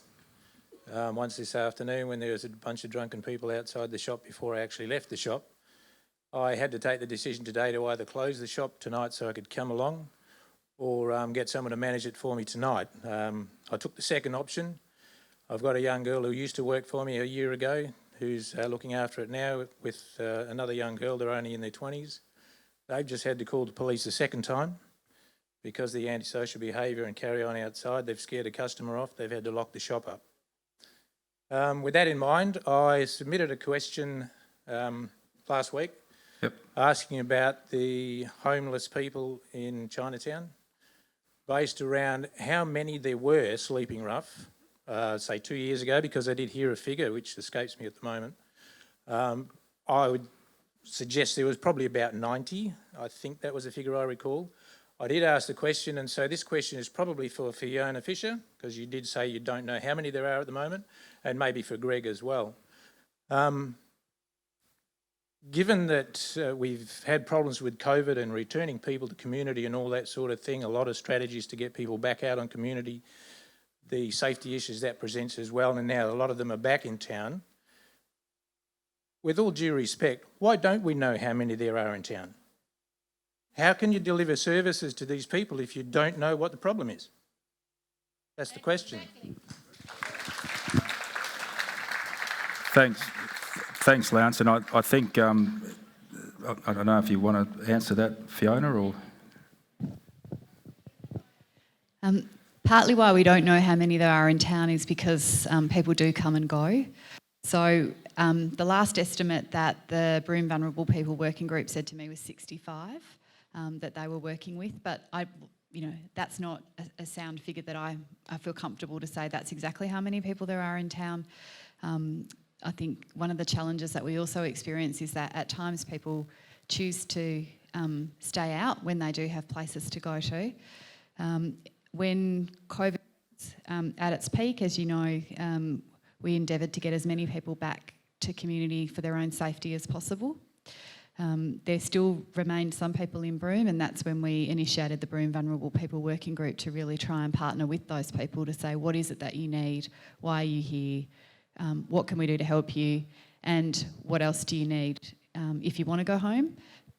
But that's really the role of the patrol and our funded services to work alongside that. So I'm sorry I can't answer your question in more detail, Lance. I don't have the direct figures. I don't know, Greg, if you have any more detail on that. It changes daily. I'll drive past Marl Oval and it doubles overnight somehow. Seems to coincide with some public transport that people move around the Kimberley quite quickly. I think for me, and we've tried to engage with these people to say why you're here. I can tell you that most of the people that, unless it's Marl Oval and Bedford Park and the like, they've got a legitimate reason for coming to Broome. And a lot of that is they're coming for medical services and the like. Where we struggle with is that they stay. They get on the grog, their antisocial behaviour, and Bluey, it's just disgraceful what happens all around that area there. In regards to trying to get them home, if they don't want to go home, it's a real issue. From a government perspective, we haven't got an instrument to force people from go to A to B. We can arrest people for certain things, and we can't arrest them for being homeless or refusing to go back to another part of the Kimberley or somewhere else. It's a real struggle. It's a real bane on the society. It looks horrible. There is horrible behaviour, but let's hold those people accountable as well. So they get here, and there's good reason for that, but they won't go and they get on the grog. It's simple. Somehow we've got to get them off the grog. Yeah, it's coming.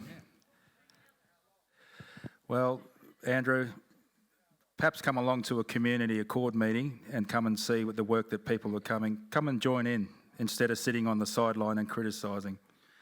Okay. Can we have another question, please?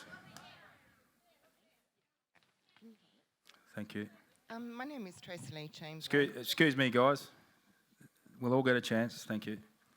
I'm sorry, my name is Tracy Lee Chamberlain. I was also here 7 years ago for the forum, and I'm actually holding a 12-page summary of what we all went through back then, and this was our third meeting at this point in time. So in regards to the designing out crime, which you've done really, really well in regards to the structural stuff, so, I do say thank you very much for that and well done. I also would like to say thank you very much to the police force as well. I do think that you guys are doing the best that you possibly can do as well. The issues that were raised back here, and I'll just go back to what the question was to the magistrate at that point in time, is that it seems that the youth aren't afraid of the law. Should something be changed so that there is a little more respect for the law And the magistrate's response was that the kids don't understand law, that the children need to be taught right from wrong at home. This is often not happening. Changes need to happen within the home environment to teaching right from wrong. Parents need to be supported to help make these changes occur. We also went on from that to say how many services that we do have that are funded in our town to be able to help these children and their families. And I'd like to know, well, what has been happening over the last 7 years? Why is this, apart from structural change, it's got worse? And we were at dire straits 7 years ago. Thanks for the question. Would anyone like to take that one?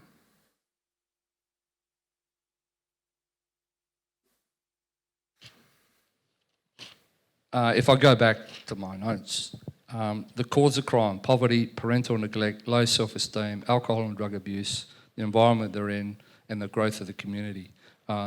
Things change all the time. The Broome environment is changing all the time.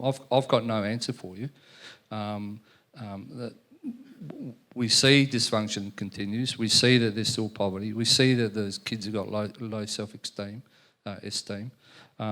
and we see that we can't connect with some of these kids at all. And Broome isn't held to ransom by the 900 kids that go to the Broome Senior High School.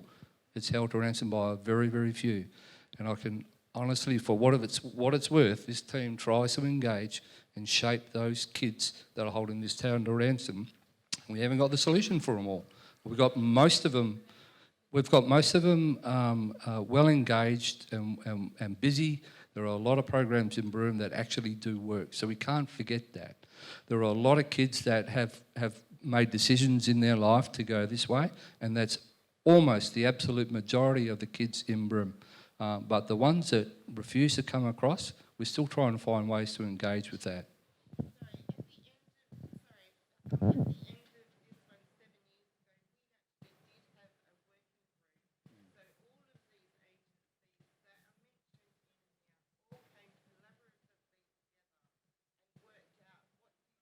In town.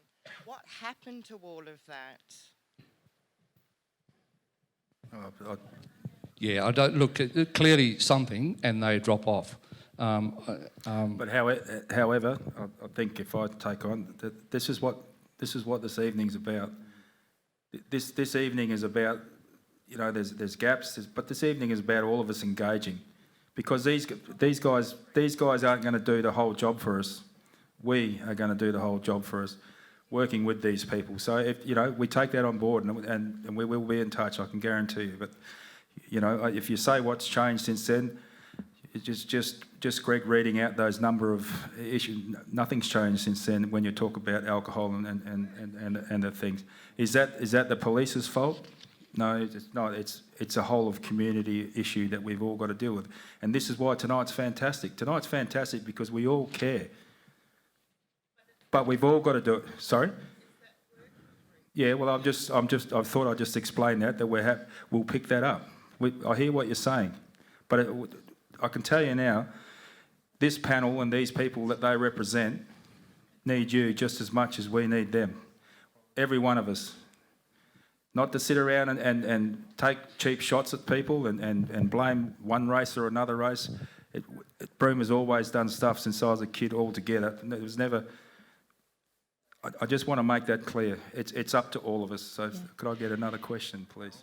And absolutely, that's partly why the Department of the District Leadership Group is focused on early years, children and young people, and family and domestic violence. It's picking up on those concerns and trying to find solutions across those. So we have the District Leadership Group, then we have subgroups underneath that we call priority working groups, one of which is children and young people, and I'm hoping that from 7 years are still there. I wasn't here 7 years ago, but I was in Kununurra at that time.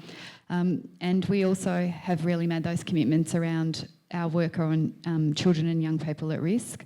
But if it's not hitting the mark, then it would be really helpful to hear what else we can do, and that's partly where Harold's going in terms of what other things you would like to see us be able to address. Thank you. Thanks, Nathan.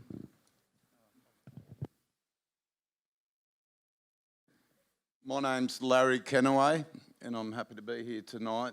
I'm not much of a speaker, but I just got mine 2 bobs worth to put in. So I came here, I was born in Australia, and half my family are black skin and half are white, and I love them all.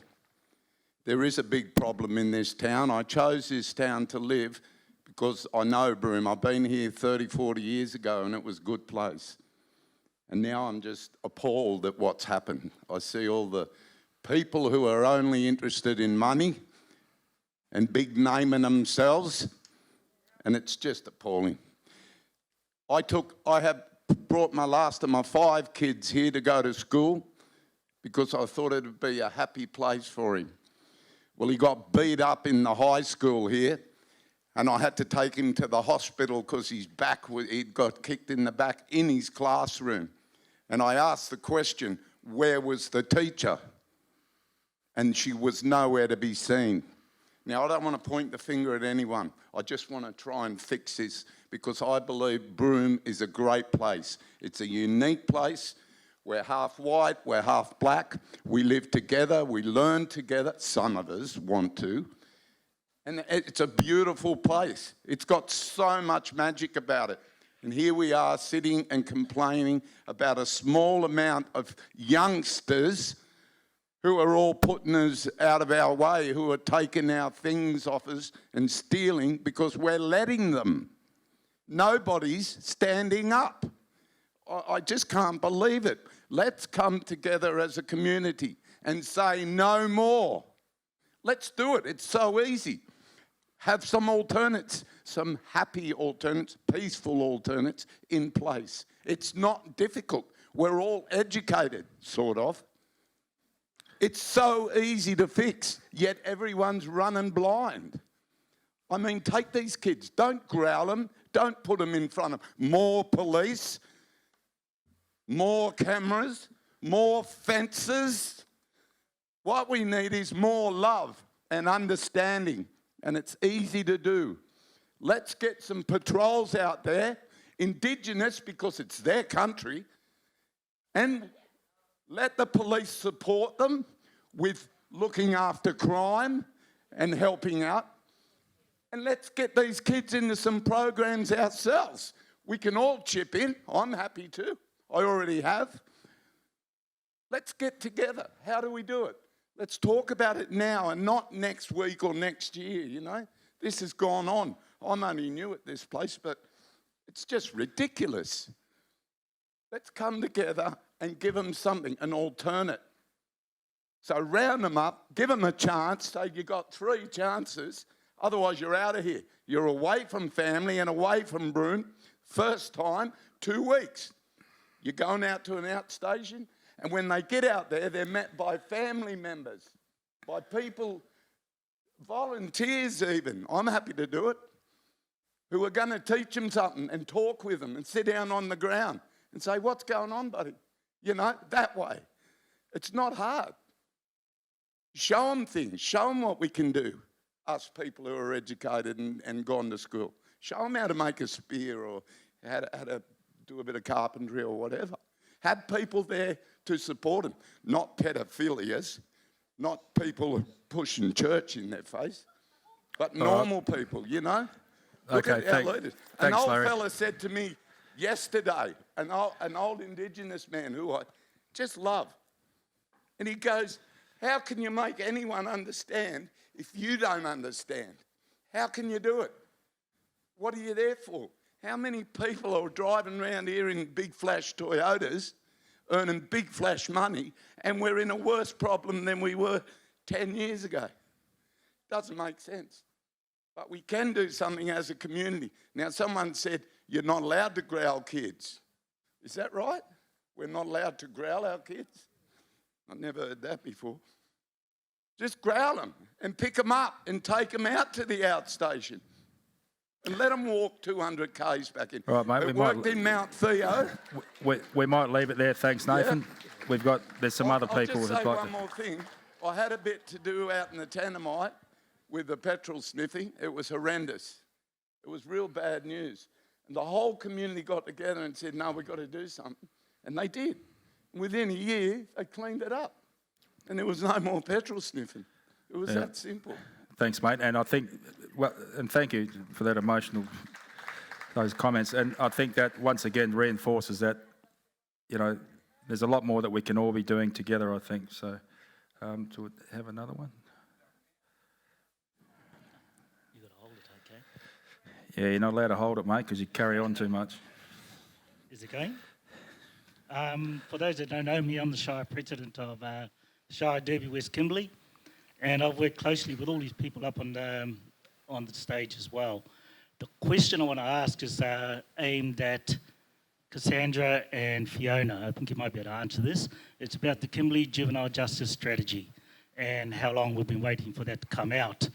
In Derby and throughout the East Kimberley as well, we did a lot of consultation with the Kimberley Juvenile Justice Strategy, and the number one thing on that list was safe houses for kids when they get picked up in their hours of duty between 9 o'clock at night and 4 o'clock in the morning.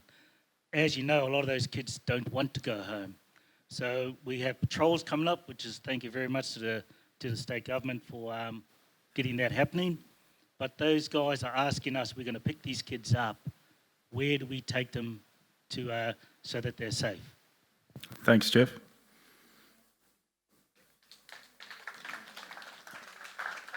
In regards to safe houses, it is, I know something you're really passionate about, Jeff, as are others.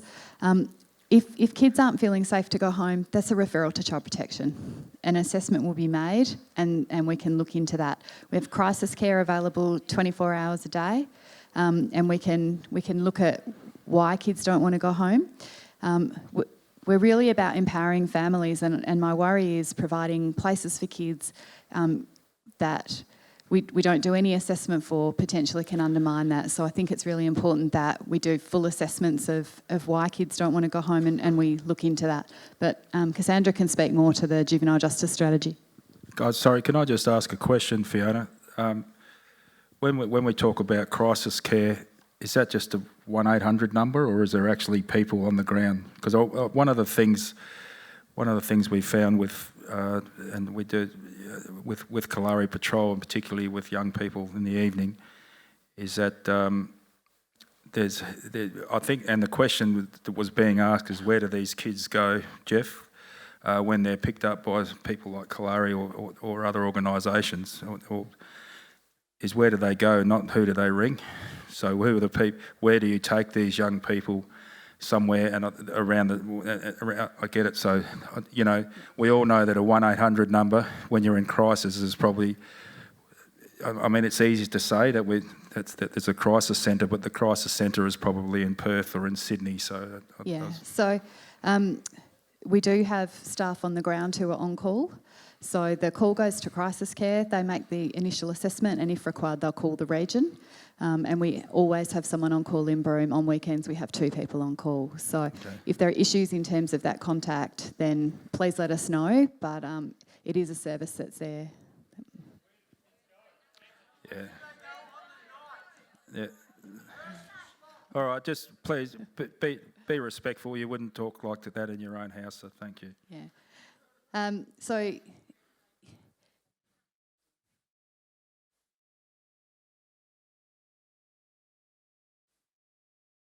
So our staff will come and respond to that if required. So the Broome Youth and Family Hub provides the HYPE program, which is a specific patrol for young people. If they identify kids who they can't return home or are at risk, they would liaise with our staff through crisis care, and someone will respond to that. They might go to the ED, they might go to the police station, but certainly our staff will come out if there are children who don't have a place to go. Thank you. Sandra, thanks. Okay, Jeff, in response to the KJGS part of your question, it has actually rolled out. It is actually in effect. We currently have some staff in Derby tonight who are talking to your team about a way forward. In the ideal world, we would have had enough money to actually do some more safe places for kids, but we didn't actually get that funding. in essence, as much as we'd like to have it, we're not going to have it. So I'm happy to talk to the Shire and people of Derby about a way forward on that. The thing is, we're not giving up. So we'll Yep, absolutely. So in terms of the whole Kimberley, it's a big place, and we would love to have the funding to actually set up all those safe places right the way through. We are in collaboration with all other agencies at this table, shires, trying to find solutions for these kids. There is no one size fits all. Every town is different, every house is different. It would be really great to know that our kids are at home, safe, fed, and feeling like they're loved.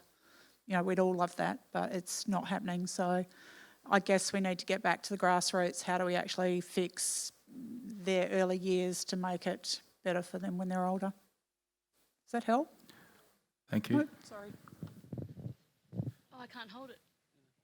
You know how No, you talk too comfortable I am much. with a microphone. No. Hello, Naomi Pigram. I'm your Greens candidate for the Kimberley. I've got a couple of questions tonight, and one's just quickly going back to what Cassandra said. I've heard tonight a lot about all of the people, and all of the money and all of the programs. And I was here 7 years ago, and all of the strategies, and we've heard all of these things many, many times, and the situation is still the same. Two questions. One, I also went and sat down with all the countrymen down on the Oval earlier today to ask them what they thought about this meeting that we're all sitting here talking about them. So anyway, two questions. One, somebody mentioned the strong families model before. That's gone. That's no longer in existence. My question, I suppose, is to Fiona and, I know we're all kind of one part of the same thing now. Is there any sort of intention to bring back that kind of model where we're working with the families, because we're all here and we all drop them off. Where do we drop them off? If we don't drop them off, they're going to go anyway, right? If we do, they tell us that we're a safe place. Anyway, the question is there any intention to bring back that kind of thing? Because at the end of the day, we want them to be in their homes with their families. We're not addressing issues. We've got Band-Aid after Band-Aid coming out, and they keep getting ripped off. Now, unless we're going to have our kid in emergency accommodation for the rest of their lives, because they're reoffending within 2 years of being locked up, where are they going to go? And where are the initiatives to start working on the home life and building our families again so that they can stay at home? Number two, the people on the Oval that I spoke to today, they've had two of the places in our town taken from where they would usually be. Are there any plans to allocate them a space where they can stay? Because they are homeless, a couple of them on the housing list, like many of the people in Broome. A couple of them are here for medicals, and some of them don't want to be here at all, but they're here for family. Now, they're not moving anywhere anytime soon. So is there any plans to allocate them a space? That's my two. Thanks, Naomi. In regards to the working with families, so thank you for the question, appreciate that. The hope for this Broome Youth Action Plan is really to look at how we can get back to that working with families. So we're trying to get to the earlier intervention space in relation to that. It's really around identifying through the young people at risk processes who we can target in relation to that, how we can get a voluntary engagement with their families, because we know that just focusing on the young people is not going to get us the change that we need. So it's identifying who's got relationships with those families, and if not, how do we get positive relationships with those families to get that. Yes, we don't have strong families anymore, but we do have now a regional intensive support coordinator position. So that can be working with really complex at-risk people, adults and children. So it's a bit similar to the previous strong families model, but it's more about also picking up adults who have got complex needs. But our intention for the Broome Youth Action Plan is to really focus on ideally 10 to 13-year-olds with younger siblings, so we can really start impacting at that earlier intervention level. The other question was around space for people, but is that for Harold? Yeah. Oh, sorry, yeah. I thought you were going to take all that.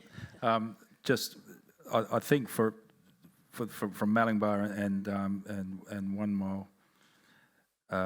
We did have a site a couple of years ago just on Broome Road for people coming into town to camp. The Shire we had our own land, and we had a structure plan done up and a set of where people could come and shower and camp, and the state government at the time, what we needed with that, obviously we're a Shire, but what we needed with that was some wraparound services so these people could come to this spot. It was going to be alcohol free and so forth, and we were hoping that the government of the day would come on board and provide the wraparound services. We were going to pay for there was a resolution from council to pay for the infrastructure, if you like, but there was no appetite at all from the government of the day. So that is still something that we would love to do.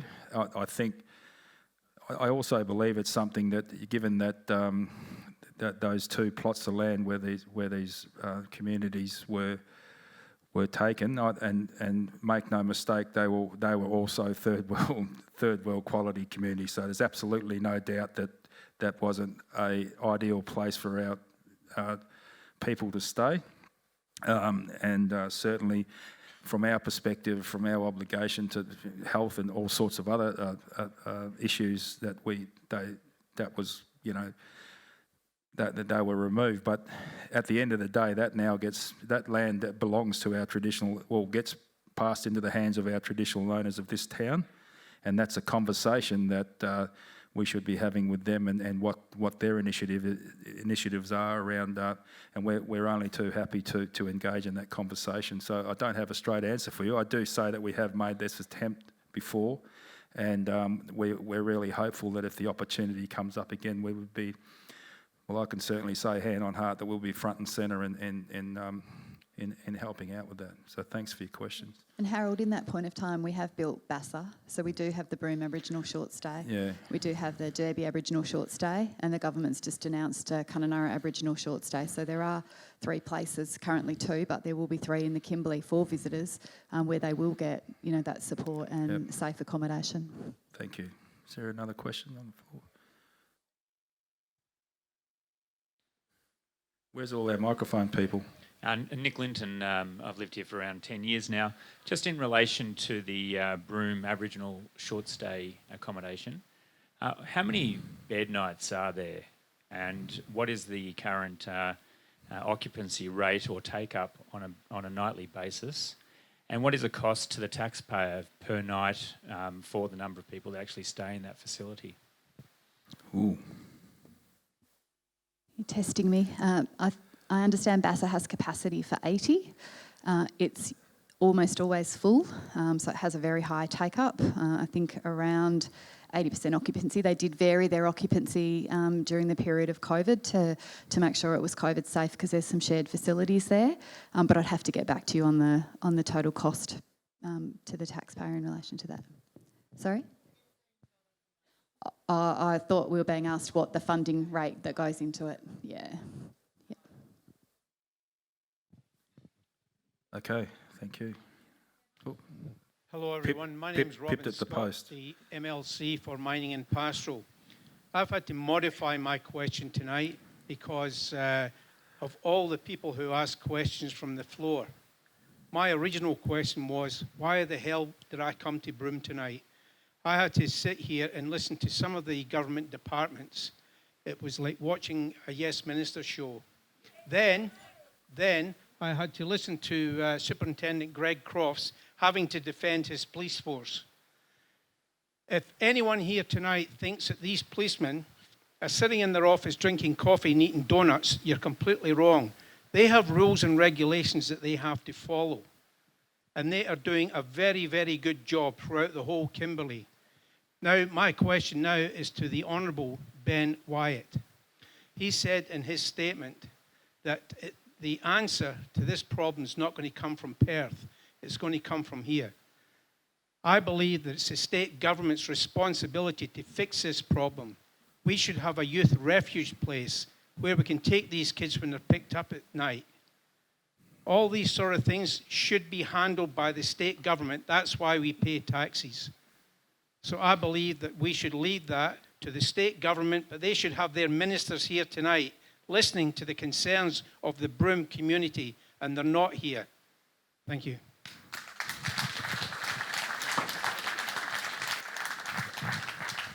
It wasn't a question, Robin. I'll take it as a comment, but I will make a couple of points. I don't think anyone critique the police, Robin, but steering defence nonetheless. I think we all back the work that our police do and will continue to do so. The Broome and the Kununurra, or shortly the Kununurra, the Derby short stay, obviously very focused around those visitors, and I think Fiona made that point. The fellow who asked Nick around the cost, I'll pursue that as I come back. It's certainly more than the $15 a night that's charged. Robin, I'm delighted because there's been a few things I've tried to get through the Parliament that your team have opposed that would have helped some of these. So I look forward to working with the next little while to do this. Okay. Thanks, Minister.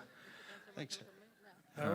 Harold? Sarah, the actual guy that was supposed to have the microphones just here. Thank you. Yep, coming. Hi, I'm Peter. I just want to ask All right, a Els, question. 5 seconds. Question to Greg Robinson and Fiona as well. Greg, it really made me feel quite sad when you said that you suspend them, that it's where you failed. I don't ever want to hear anybody in the education system say they failed. And I don't think letting the kids out of school is the answer. I think if they get into a point of suspension, then it should trigger somebody like communities to start engaging at the school so that they're still contained and they're still being taught, but taught what they need to be taught to change the way that their behaviour is. The other question, I suppose that was a statement, I really am sorry, Harold. The other question though, which is to Fiona, is why do we have to have your guys then contact police, etc., when someone has a problem? Is there a chance that Department of Communities can be there with the cops after 5 p.m? Because it seems to me the police are the only people after 5 p.m. on a Friday that's there to pick up the kids, and then your guys are there at Monday 9 o'clock, but there's a big gap in between, and no child deserves to be sitting in a cell. Thank you. So, as I mentioned, we do have 2 staff who are on call all weekend and are often very busy all weekend and every weeknight. So we do provide a 24/7 service.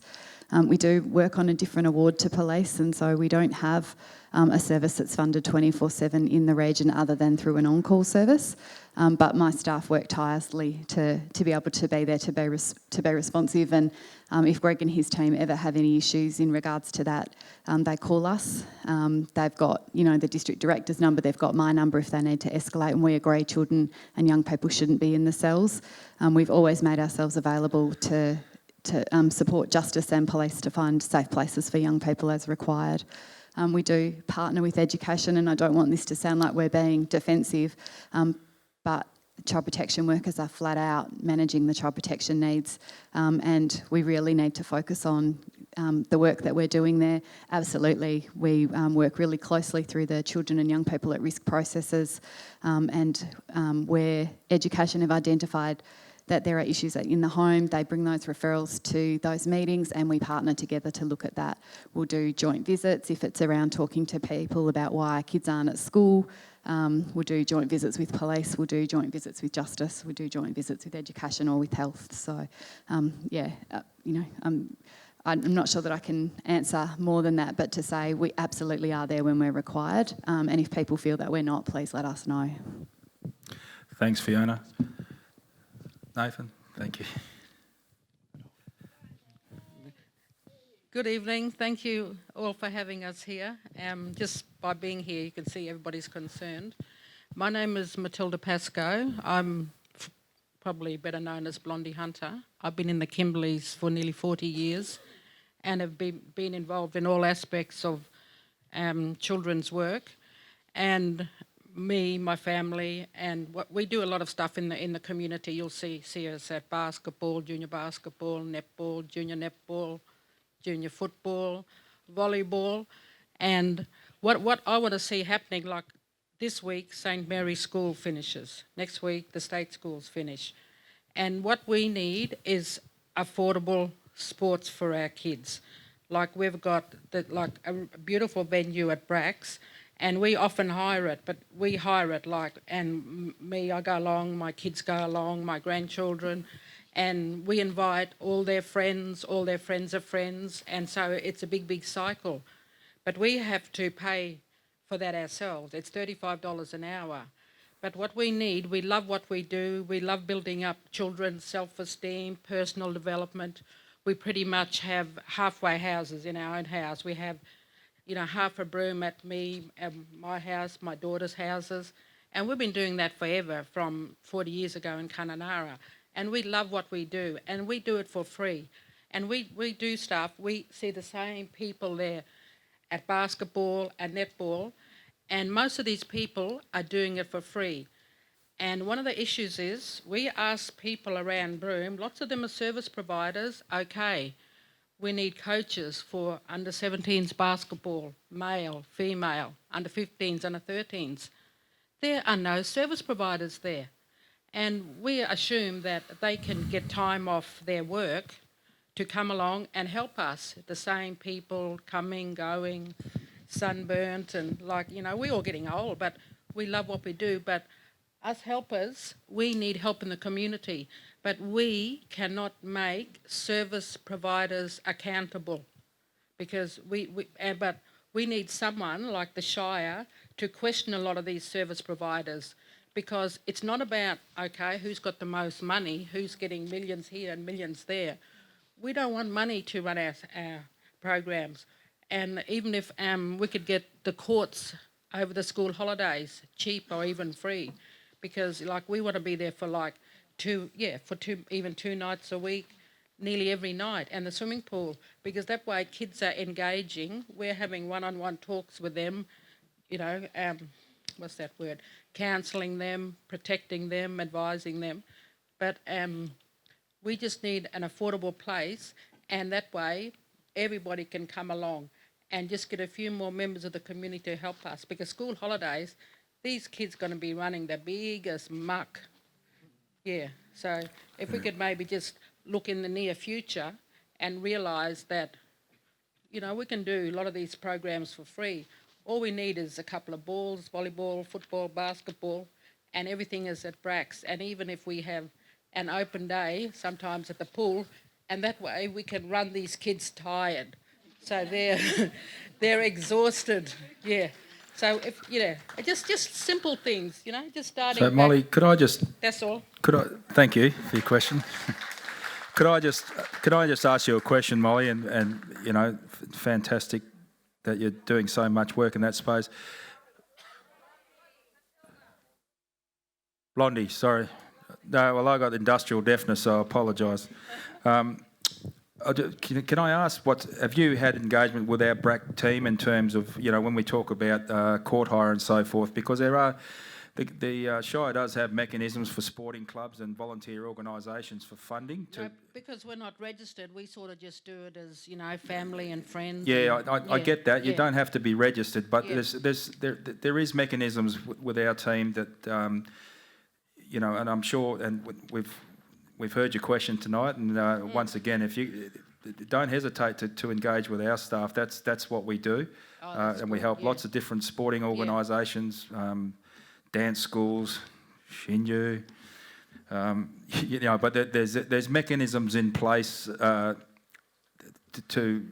to help out there. You just need to engage with us. Yeah, that's great, because all the formal sports are finished now, so yeah, so no we still want to get everyone doing something. Look, thank you. We're happy to help. Yep, thank you. My name's Brad Airy. Most people know me as Blocker. Probably everyone in this room's met me at one point in time. We work with the police. We work with a lot of these people. We work with Centrelink, we work with Centrecare. One of the early speakers touched on at the start. The police are 18 people down, and they're looking at giving them extra powers. I'm just wondering what extra powers are not only the police going to get, but DCP, security, people across the board, because the kids know no one can touch them, especially if they're under 10. I mean, a lot of the times the burnt out cars that people find are because they come and tell us, and they go, oh, there's a car at such and such, we stole it last night. And they're that brazen about it because they know they can't be touched. And possibly a question for Greg as well is, we get a lot of guys, especially in the morning, we do bank runs. You'll see them fighting out the front of the bank. And this is older people, obviously. And they'll punch each other, and then they're like, "Come on, lock me up, I want to go to prison." So what are you going to do about the people that actually want to be locked up? The kids want to go down to Perth because someone else touched on it earlier. There's nothing to do in Broome. If what Matilda could get going, it'd be awesome. To give them something to do. But yeah, they're bored and they know they can't be touched. And then eventually it's going to get to the point where they turn 18 and they're going to go straight to jail, because at that point the police can start arresting them and handing out. And they're going to look at their thing. There are kids in Broome that are 12 years old that have over 250 convictions. And this has been going for a while. All right, 250 convictions. And I'm talking grand theft auto, robbing a bank, breaking and entering. I'm not talking stealing a candy bar. All right, so basically I'm just asking is, what are the extra powers that we're going to get? I can't remember who touched on that. I think it was you. Yeah, so what extra powers are you going to look at giving people to actually be able to stop it? The police at the moment, all they can do is take someone to DCP or home, and they cannot make them stay. We've got guys that work for us, that work for DCP. The DCP cannot make them stay at the house. If they turn around and say, "See ya," in much more colourful language than that, and walk out, all they can do is ring the police and say, "Yeah, that guy you just dropped off 5 minutes ago, he's back out on the street." So what can you do to at least make them stay in where they are? Thanks, Blocker. Greg. Thanks, Brad. This is a frustration, and it's a topic that gets raised with us quite a bit. We're actually not looking for any more powers. We don't need any. We've got all the tools in the kit, and we try and use it correctly every single time. Kids at 12 with 250 charges, don't know about that. And I'm not going to focus on the actual number, but on the premise that there are young kids that offend a lot. Let's forget those numbers because they're not quite accurate by any means. The police being 18 down, that's not true. So again, but talking to the issue there is that when there's an offence, we take the appropriate action, and a lot of that is dictated by legislation, what we can and can't do. So the first thing is we respond and we stop the matter from occurring, and then we follow procedure and legislation about what the outcome is for that person. But that's not where it ends. For every single person that we deal with, we try and engage with that person and try and use that as an opportunity to deflect them away from doing it again. Now, that's not a yes minister position, but it's reality. So the questions that you raised in regards to there's nothing we can do, or we give them a caution, or they go away, is dependent on the actual circumstances of the event. So it's really hard to discuss that sort of outcome that might satisfy this tonight. We can talk offline about those certain instances. However, the position is that the police will always return and do what we can to stop it from occurring right there and then follow through whatever actions is relevant to that circumstance. I know it sounds a bit weird, but there's a lot of what ifs in there, Brad. Thanks, Greg. Can I just ask a question of the community? How many of us here tonight volunteer with anything to do with youth, whether it's sport or youth engagement? Well done. But what that show of hands shows is that it's probably a third of the crowd, and I'll just reiterate again, our responsibility as community members, if it's all right for us all to sit back and sort of wait for everyone else to do something, but it would be nice if it'd be nice that those of us who've never been in that space before to maybe get out and help out in these different organisations and get a feel for it and perhaps contribute, that would be great. So I'll get the next question. Thank you, Nathan.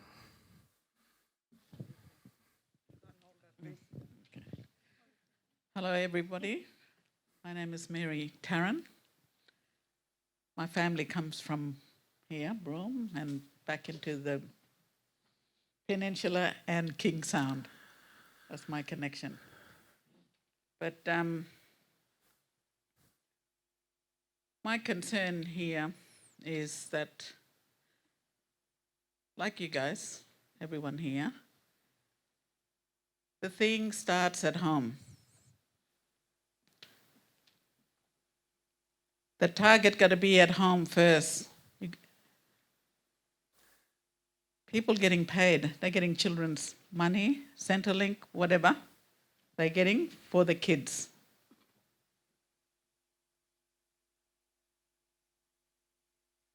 That has to be, they have to be held accountable.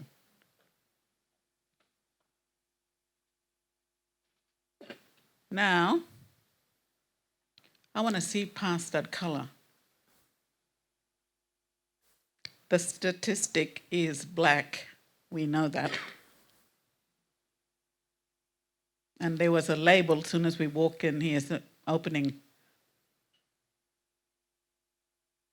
Us mob here, we're the statistic. We're part of it, okay? Because we are who we are. What I don't like is duplicating services. We do have 3 major peak Kimberley bodies. Aboriginal Law and Culture, Kimberley Aboriginal Law and Culture, Kimberley Language Resource Centre, and Kimberley Land Council. Within our towns and our communities, we do have prescribed body corporates. I'd like you guys to work in with them. Stop duplicating, wasting money here.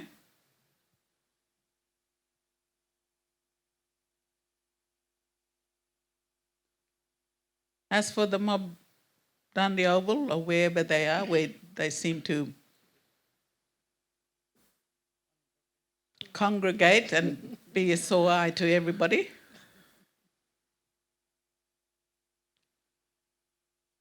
I, as an individual, I just can't approach people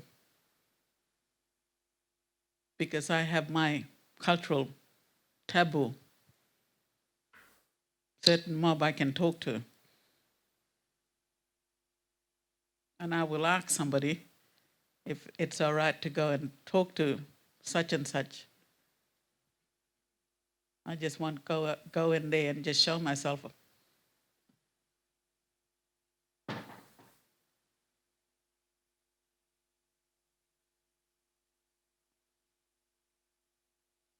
There was one incident some time ago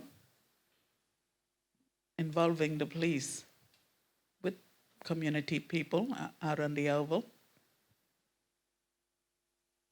What they did was pick up these mob. They didn't care who it was, the gender, man and woman, chuck them in the paddy wagon. They screaming in the back. Why? Because there was a mother-in-law, son-in-law inside the same cocky cage. They're not supposed to.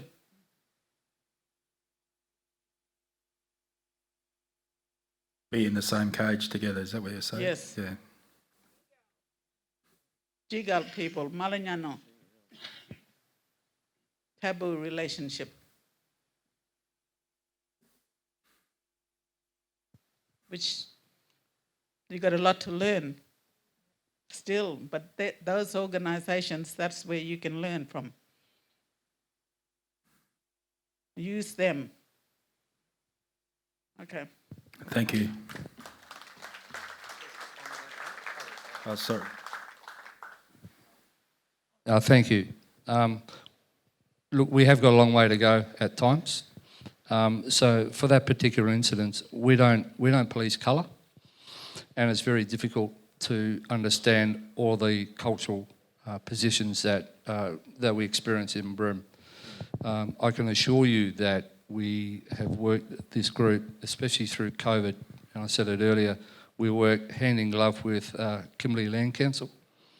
They've been providing some very strong cultural advice, so much so that we were able to reduce the spread of COVID because they gave us that with their cultural authority to say you can't have sorry time. Now, who's ever heard of that being happening before? To support the Department of Health because of the social distancing issues and the legislation, the directions that were put through. So that our work with the Kimberley Land Council and ongoing work with them has been integral, and it's shaping the way that we put our effort and how we manage skin groups and genders and law, LORE. We are learning all the time as best as we can. We work with CALIC. We've actually had them present their position and so that we can grow as an agency to all of our officers in charge across the Kimberley. We brought them together, and CALIC have really inspired us to learn more and more. That incident itself is difficult to talk to because one of our main priorities in situations is safety. So for whatever reason, those two people were put in the van, and I'd like to think that without knowing that there was a need for that. This is difficult to get that right every time and look back saying those two shouldn't have been in the van. There might have been a real need to put them in that van together. But it is important, and there was, we try and work culturally as best we can. So Andrew brought something up before, Millie brought something up earlier, Beck, you brought something up. We try and find cultural solutions every single time we deal with a person that needs cultural support and cultural authority for them. It works very, very well in small communities. I'm going to say Bidjadanga, probably everybody knows here that we don't send kids to court. We put them under the law tree with the lawmen and the proper skin groups. It works. It works very well. We have the same strong success with that in places like Warman. If we've got an Indigenous cultural solution, we'll use that before the judicial system. We will use it. So the more we learn and the more opportunities and the more hands that go up saying, give them to me, I'll do that. I don't want one kid going to court because they do want to go to Banksia Hill. They're trying to go to Banksia Hill now because it's Christmas time. Banksia Hill will do all they can to send them back out to community because it's Christmas time. The kids aren't scared of a lot of things. This is that reconnection. So, but just because they're Indigenous doesn't mean there's a cultural solution. These kids tell us that.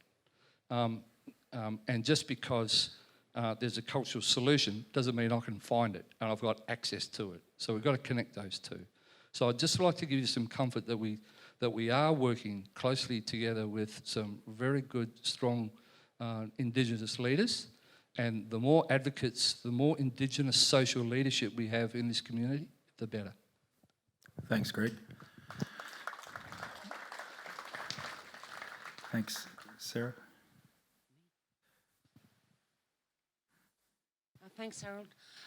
My question is a follow-up one from Arnold over there who asked about amphetamines earlier. So my question is directed to the superintendent about the supply and distribution of amphetamines in Broome and what's being done about it. And just while I'm here, I'd like to acknowledge the CAMS health workers who do an absolutely amazing job, and also and especially the nursing and doctor staff in the hospital, in the emergency department. It hasn't been raised either two of you tonight, but I'm sure the whole community would acknowledge the great work that you do. please tell us about amphetamines. What are you doing about it? It's a great problem around local centres and shopping centres. The rubbish of needles and evidence of use, and then really damaged people wandering around town. If you could give us a... Thanks, Nick. Thank you. Thank you. But I just will go back. Sorry, Vicky, I did leave you off the list. The work that Vicky helps myself out and the team is extraordinary from a cultural position as well. So sorry, Vicky, I couldn't see your way down there, but it's amazing. And I said that earlier, you know, who would ever think we're working with CAMS? We're doing a lot of problem solving. Drugs, well, that's a typical example. It's illegal to have drugs, yet the place is awash with drugs. So what do? For matters like this, we're like process information. So if we've got information that there is drugs here, or here, then we try our best to find it. And we seize those drugs and try and take every opportunity to remove the drugs from your community. Is it working? Well, I hear some horror stories about Broome here. We talk about community and crime prevention. Alcohol isn't the only driver of the crime. There certainly is drugs. So there's an opportunity for the residents of Broome to say, you know what, they're dealing drugs.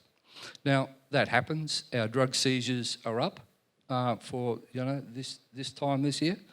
There are a lot of our detectives work tirelessly on drugs, and there are some people in jail right now that have been caught with possessing some quite drugs. So the amphetamine and the ice has got the potential to continue to have a really negative effect on Broome. So our issue on the drugs is that it was said quite nicely before, is that we're not sitting on our hands on that. The more information we get on drugs in your community, you will see action that we take to try and find those drugs and take them away. The drug use and the like, and the information gathering, we work with the Shire, the rangers, who say, you know what, we're finding a lot of needles at this location. There's you know, business owners that say they're out the back, we'll find a whole bunch of needles, they're over there. We try and gather as much evidence as we can and intelligence and try and identify who's using those drugs. It's a situation where it's an endless chasing game, and we are completely reliant on good, solid information to tell us where the drugs are right there and there. It's a bit like the motorbike. It's no good telling us. I was at a party last night. I've heard some real horror stories where there's a whole range of people, most people might consider very good, decent people, and have got a whole raft of drugs at a party they had last night. So it depends what Broome wants with drugs. Broome can make a decision on how much information we get on that. Thanks, Greg. Thanks, Nathan.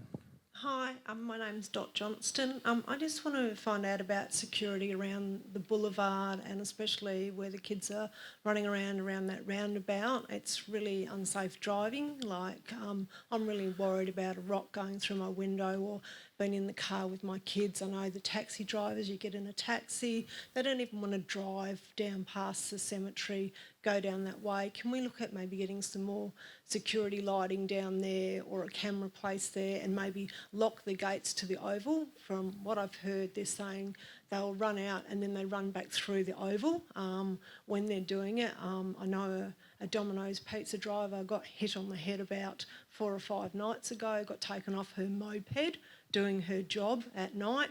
You know, it's just wrong. Okay. You know, I've been here nearly 30 years, and I grew up in a little granny flat where you didn't even have to lock up, didn't have to do that. My kids are scared now. I've had a person come into my own bedroom when my son's on a bed and try and steal my handbag, and my 10-year-old took on another person and got my handbag back. So yeah, I'm one of the victims of crime in this town, and I'm really over it too. And on the weekend, I've moved recently, and our street just got targeted again, you know, New Street. And luckily my neighbours were out 11 o'clock at night chasing off kids again. So, yeah. Thank you. I could probably address the first part of your question in terms of lighting and that's something we'll take on notice and in that area, and becomes a bit more difficult with locking the gates of the Oval. I don't, because there's so many sporting clubs coming in and out of the Oval. But please leave that with us, and we'll get back to you on it. So thank you. Thanks. Just down the back there. Thank you. My name's Martin Pritchard. I've been here for 12 years now, and we've been broken into 9 times, cars stolen twice, and for the majority of the time we lived in the Bronx. And I guess what we saw there was a situation, we started to look into the history of that place and found that it was actually a part of Broome where Aboriginal people were put maybe 40, 50, 60 years ago. And obviously at the time, amongst the most disenfranchised people in the country. And I guess what we were seeing there was a high level of intergenerational trauma, no hope for the kids. And, we don't hold that against them. But I guess there's a couple of things I'd like to ask. One of them is, what we're seeing at the moment, I believe, is most of the work is the ambulance at the bottom of the cliff. And there's not enough work being done to, in my mind, alleviate poverty, which is where all this is from. And I guess one of my questions is, what is the active work that the government and the agencies are doing to alleviate poverty in these areas? Until that happens, this problem is going to continue.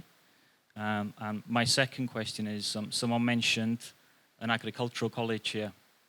Well, in the line of work that I do, what I've seen is that the most successful work program in the Kimberley is actually the Aboriginal Ranger program, where there is a queue of young people trying to get into that program. So I guess my second question is, can there be an Aboriginal Ranger College here that would give people hope, allow people to reconnect with country, reconnect with family? And we know all the social benefits that come from that, as well as the environmental benefits. And I guess I'll finish by saying that I'm really heartened by tonight. There's no point going around blaming people. That's not going to solve anything. So I think we need to continue to work as a community, and that's the only way we're going to solve this problem. So thank you very much. Thanks, Martin. So there's a couple of questions there. One is where we've had the agricultural college scenario, and then the Aboriginal Rangers one. I don't know where that sits in terms of education or communities.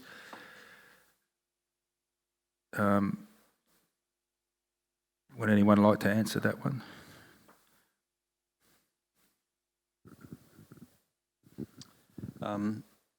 It's just a tad cold up here. Look, I think the notion of the Aboriginal College that the gentleman over here raised, that I responded to earlier, I think what you're suggesting is perhaps a movement on from what might have been called the traditional agricultural college, which are functioning effectively down in the southwest. But our particular view is, if we are to go down that path, it would need to reflect the interests and the needs of the local community. And of course, the Aboriginal Rangers program would form a central part of what's taught in those contexts. So I guess it's a case of us trying to sort of move towards shaping a really responsive local solution. Thanks, Greg. And the first part of Greg's question, first part of Martin's question was what the state and the agencies would be doing about addressing poverty. Would anyone like to answer that? Minister Wyatt, thank you. Martin, where are you? Yeah, thanks for your question, and you're quite right. Indeed, one thing I do need to add in respect of, I think it was Peter who raised the point around the pastoral college. That's exactly what Alana McTiernan sort of announced late last week, a pastoral college, pastoral course, and that's picking up a range of Aboriginal kids 15 to 18, start with a month leading up to muster in March, and we want to see that then progress to a 4-year program. The Aboriginal Ranger program, that's, I think, one of the most successful policies we developed in opposition, have rolled that out. I love the idea of a college. I haven't thought of that, so I'll do a bit of thinking around Aboriginal Ranger College up here. But Greg made the point. Ultimately, the issues that we're facing and talking about tonight are fundamentally issues of poverty. So how do we get people into work? How do we get people feeling as though they're actually benefiting from living in Broome, from going to school, getting training, getting work? And that's the art of focus. Now, the reality of that, and you mentioned intergenerational trauma, is that is not a 1-year fix. It does take time to do it. And so whether it be, and this is what I've been keen to see, the land use agreement that the state government struck back in 2010 with the Yaru people, we've talked about them tonight, and the native title group, that's got to start delivering outcomes. I've always felt as minister under pressure to ensure that delivered outcomes, and somebody laughs over there, and quite rightly, because it hasn't. And so we do need to ensure that local people have the opportunity, whether it be through, for a while there, obviously pre-COVID, when there was great effort went into cruise ships and trying to diversify through tourism opportunities, through ranger programs, environment, Martin, you're familiar with those. There are these opportunities, but they will take some time, and I still think in terms of the local traditional owner group, that Indigenous land use agreement can still form the absolute base of how we do that, and that's been part of the decisions I've made, and I've copped some critique about some of those decisions I've made to ensure that there is a real commercial interest of the Yaru people in the success of Broome as well. Thank you, Minister. Yep, we are getting low on time, so there'll be one more question there and one up the back, and then we'll close off. And so thanks, Davina. Thanks, Harold. I'm sorry if I repeat because my hand was up and a lot of the answers came from the floor. My name is Davina Diana. I am also a Broome girl. I am the Labor candidate. However, I'm here also as a Broome community member, long time, born here, all my family. It's sad to hear all the stuff. I grew up here and it has changed over time. And I've seen the generational gaps of youth back then to now. I hear all the negative stuff that's on Facebook and everyone that keeps focusing on it. I mean, I have been a victim of crime too. The kids are not discriminating on who they offending against, but also I'm not hearing much of the positive stories that are coming out of it. And also there's collaboration amongst the departments and shires. I know that the shires are also collaborating with Derby Shire, Halls Creek Shire, on what they want to see in the Kimberley. But is there also collaboration with Indigenous groups and youth? If you're making decisions on what you're going to build for youth and stuff here, is the youth being consulted? Have they been gone out? Because I know that there's a lot of peer-on-peer role modelling that should be happening as well. I just wanted to ask that question. Thanks, Davina. I can certainly ask you a question about whether youth, particularly in our organisation, are being consulted and what happens and what we build for youth in this town. We have a real robust engagement program with our kids in Broome. We also have our youth advisory committee that sits, that works with our officers on issues around youth, and that was something that was championed back when Marla Fairbairn was we were lucky enough to have her as a councillor, a number of years ago. That Marla championed and got up off the ground, and we had some really great outcomes, and that continues today. So, we do take youth seriously. I do get it that the majority of the kids that are getting in trouble are Aboriginal, but I can tell you now there's some challenged non-Aboriginal children that need our help in this community as well. So I'm a little bit reluctant to just call it on one thing. And then we often talk about, in situations like this, we do often talk about negative things, because that's why we're here. Everyone wants some answers, and I've said to our CEO that we actually don't celebrate enough the good work that everyone's doing. And I said it to my peers today before when we were in the trenches getting ready to get bombarded tonight. I said, you know, we need to also look at the positives or the things that are working in our community, and particularly our Shire. You know, our team and our councillors do a fantastic job for this town, and a lot of people don't agree with everything that we do, but that's why we're put in the position that we're put in, is to make decisions on behalf of everybody in our community. So we do take it seriously. We do take youth seriously, and that's youth across the board. So I was looking at some statistics, for instance, a couple of weeks ago when we talk about sport participation in this town.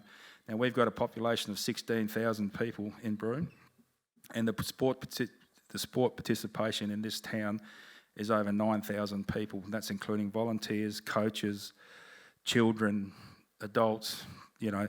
So when you look at the level of participation in this town, even in something like sport, where we you know, and I've heard some comments tonight where people say the kids have got nothing to do. Well, I'd probably challenge that, because I think the kids do have. There are lots of things for kids to do. We're just not engaging with them to do it. We're not doing our job. We're not talking about volunteers before. As a community, we're not doing our job to get these kids involved in these programs. So. And that's what this is about tonight. This is about us all coming up with some, you know, working together a lot more than probably that we should have before. So thank you for your question, and good luck in the election. Thank you. David Galway. I a bit to where I thought I came for anyway, and that was to work out how do we stop the crime in town, and we seem to have gone off on tangents with all sorts of things. But I guess, you know, listening to what I've heard here tonight, and, you know, Greg, you talk about you don't want them to go down to Banksia. No one wants them to go down to Banksia. I don't think any of us want these kids to go down to Banksia either, because they just come back as better criminals. But there have to be consequences. And at the moment, there don't appear to be any consequences. And we've talked about, you know, the kids are on the street because they can't go home, and I see them around where I live in Old Broome. And that's tragic. But I want to talk more about the kids who are out there creating crime and up to no good. And if you know who they are, I do not understand why Kimberley-wide we can't put together, if you like, a reform school out on a property somewhere, boot camp, prison farm, you name it, what it is. Bring these kids in. It's been talked here tonight about kids need to learn respect. And they do need to learn respect. And they learn respect from discipline, and they learn to respect themselves, and they learn to respect others. But unless you put them in an environment where that's going to happen, nothing's going to happen here.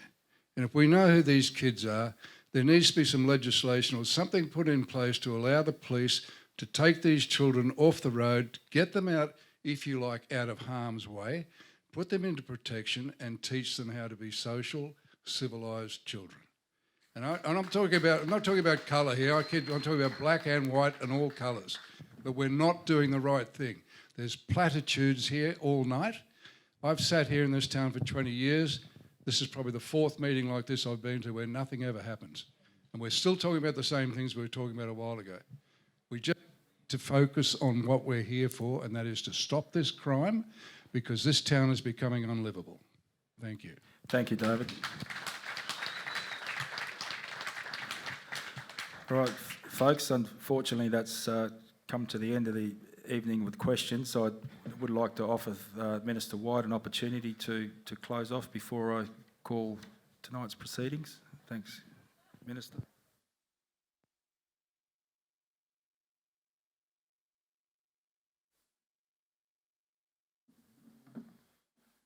Thanks, Harold. I suspect we're all tired, so I won't take too long. Firstly, I want to thank you all, everybody, and I note the last comment, sorry I missed your name, David. The comments have been incredibly sophisticated and diverse, and I assure you, heard from a few of you the exhaustion that you no doubt feel. The fact that this was 7 years ago, the previous meeting, you feel as though you're here having similar conversations. But I want to make a few points. Firstly, with the people up here, Greg, the two Gregs, Cassandra, Fiona, Beck and Vicky, I assure you, I've worked with them over the last 4 years as a minister, and I've never once experienced a yes minister response from them. They've always been very frank to me, and they all live locally, and they've all got vast experience in the Kimberley, and hopefully you've got a sense that there is a lot happening. But sometimes it perhaps needs to be made more apparent and needs to be perhaps coordinated better, but that's certainly some of the lessons that I've heard that tonight. And things like that meeting 7 years ago actually didn't lead to nothing. The Kimberley Juvenile Justice Strategy, the message stick report, these things do actually eventually lead to policy change and funding for particular programs, whether they be in particular, and somebody over here made the point around going into the school holiday period in particular and making sure we had things for those kids to do. And this is coming back to the superintendent. I mean, the issues around crime, whether they poverty or parental neglect, drug abuse, and Arnie Mina made the point, we do also, within all of this, within the layers of government, and there are layers of government in this space, in the Kimberley, also need to be able to put the challenge to those families to take responsibility for those children as well, because ultimately as Treasurer, I can fund anything I want to whatever level I want, but if I don't get a community response, it's going to be hopeless. I do need that support, and Harold made the point. The Kimberley and Broome in particular has always been a community very proud of its identity. That participation in sport's quite extraordinary. It highlights the fact you value your community and who you are. Just some of them, I've taken lots of notes. I'm not going to go through it all. The BDR, the Banned Drinkers Register, I've been working very closely. I wanted to deal with that with you and others around that, and that will have that rolling out soon. Someone interjected over there, which would be, which obviously is something that is outstanding, combined with the takeaway alcohol management system. I think that will provide actually quite a strong response. And going through all of you, I took notes on all of you, whether you just comments or questions that you had. And it may be, I think the first question from Carmel was around planning, a planning question. And we have over the years, whether it be state or local government, still dealing with the legacy of some poor planning decisions made that don't design out crime. And you've heard that expression before. We need to get better at that, but we are getting better at that. And maybe we need to refocus some of the government effort around how we do better urban design. Peter, I sort of responded to you a minute ago around the pastoral program that Atlanta rolled out last week, but it may be that needs to become more broader around agriculture, but that would need to be, and Greg made this point, very specific to the Kimberley. Everybody, unanimous views obviously around the police, of course. Local Aboriginal representation, I made this point at the beginning. We can't, I wrote down a quote from Mary. The statistic is black and we know that. Now, I found that quite a strong comment, because whilst we're not talking about all Aboriginal kids, we understand who makes up the majority of that, which means that we do need Yaru here. We do need the Aboriginal groups here. Now, if over the years those groups haven't been willing to turn up to these sorts of events, we need to work out a better way to engage. I'm happy to work with whoever I need to work with to ensure we get them here, because whatever we want, we need them part of this. Lance at Chinatown, I got that frustration. Crime outside your shop, you're not sure whether you can keep it open or not. I get that frustration. We've got to stop that. Comments around the boulevard were made by a range of other people. I keep going through all of you here, but I'm not going to do all that. We've been here a long time. But I just want to finish. Amphetamines. I should make some comments around amphetamines. It is the scourge of not just Australia, but a range of developed nations. Methamphetamines. The superintendent made the point. The government is utterly committed to doing what we can to remove meth from our streets. And so please do not think for a minute that the information you pass on to the police is ignored or neglected. It is a vital part of what we do about pulling that out of the streets. You would have seen even just today or yesterday some $32 million in cash being pulled out. I can guarantee you that's coming from the methamphetamine industry. But where we stand now, Harold, I'm not sure where you want to take this now. I've sort of crashed your event to a certain extent, but I think we do need to perhaps take this forward in a way that doesn't lose that momentum. Fiona, I think, made the point around there is already a group around Broome, based around Broome youth, maybe that's what we need to have the Shire involved with, and maybe some more senior representatives of the state. Fine, I'm in your hands around how that might look like. I suspect as a result of this, the council will then, the Shire will come up with a range of proposals that we can then discuss with the government. But I just want to thank you all for the opportunity to be here tonight. It's been an incredible conversation. You should be proud of the fact that you value your community and your town so much to be willing to do this over a 3-hour period. And I assure you, we stand ready to support you in what resolutions that we can do to hopefully resolve this issue.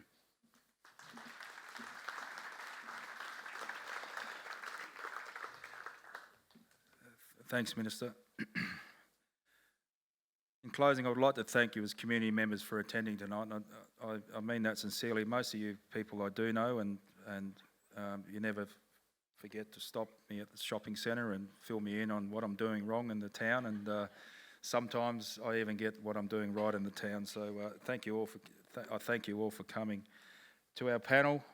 It's not one of the most envious tables to sit at, I don't think, at a community safety forum, but you guys did put your hands up, and I thank you for being part of this, so thanks a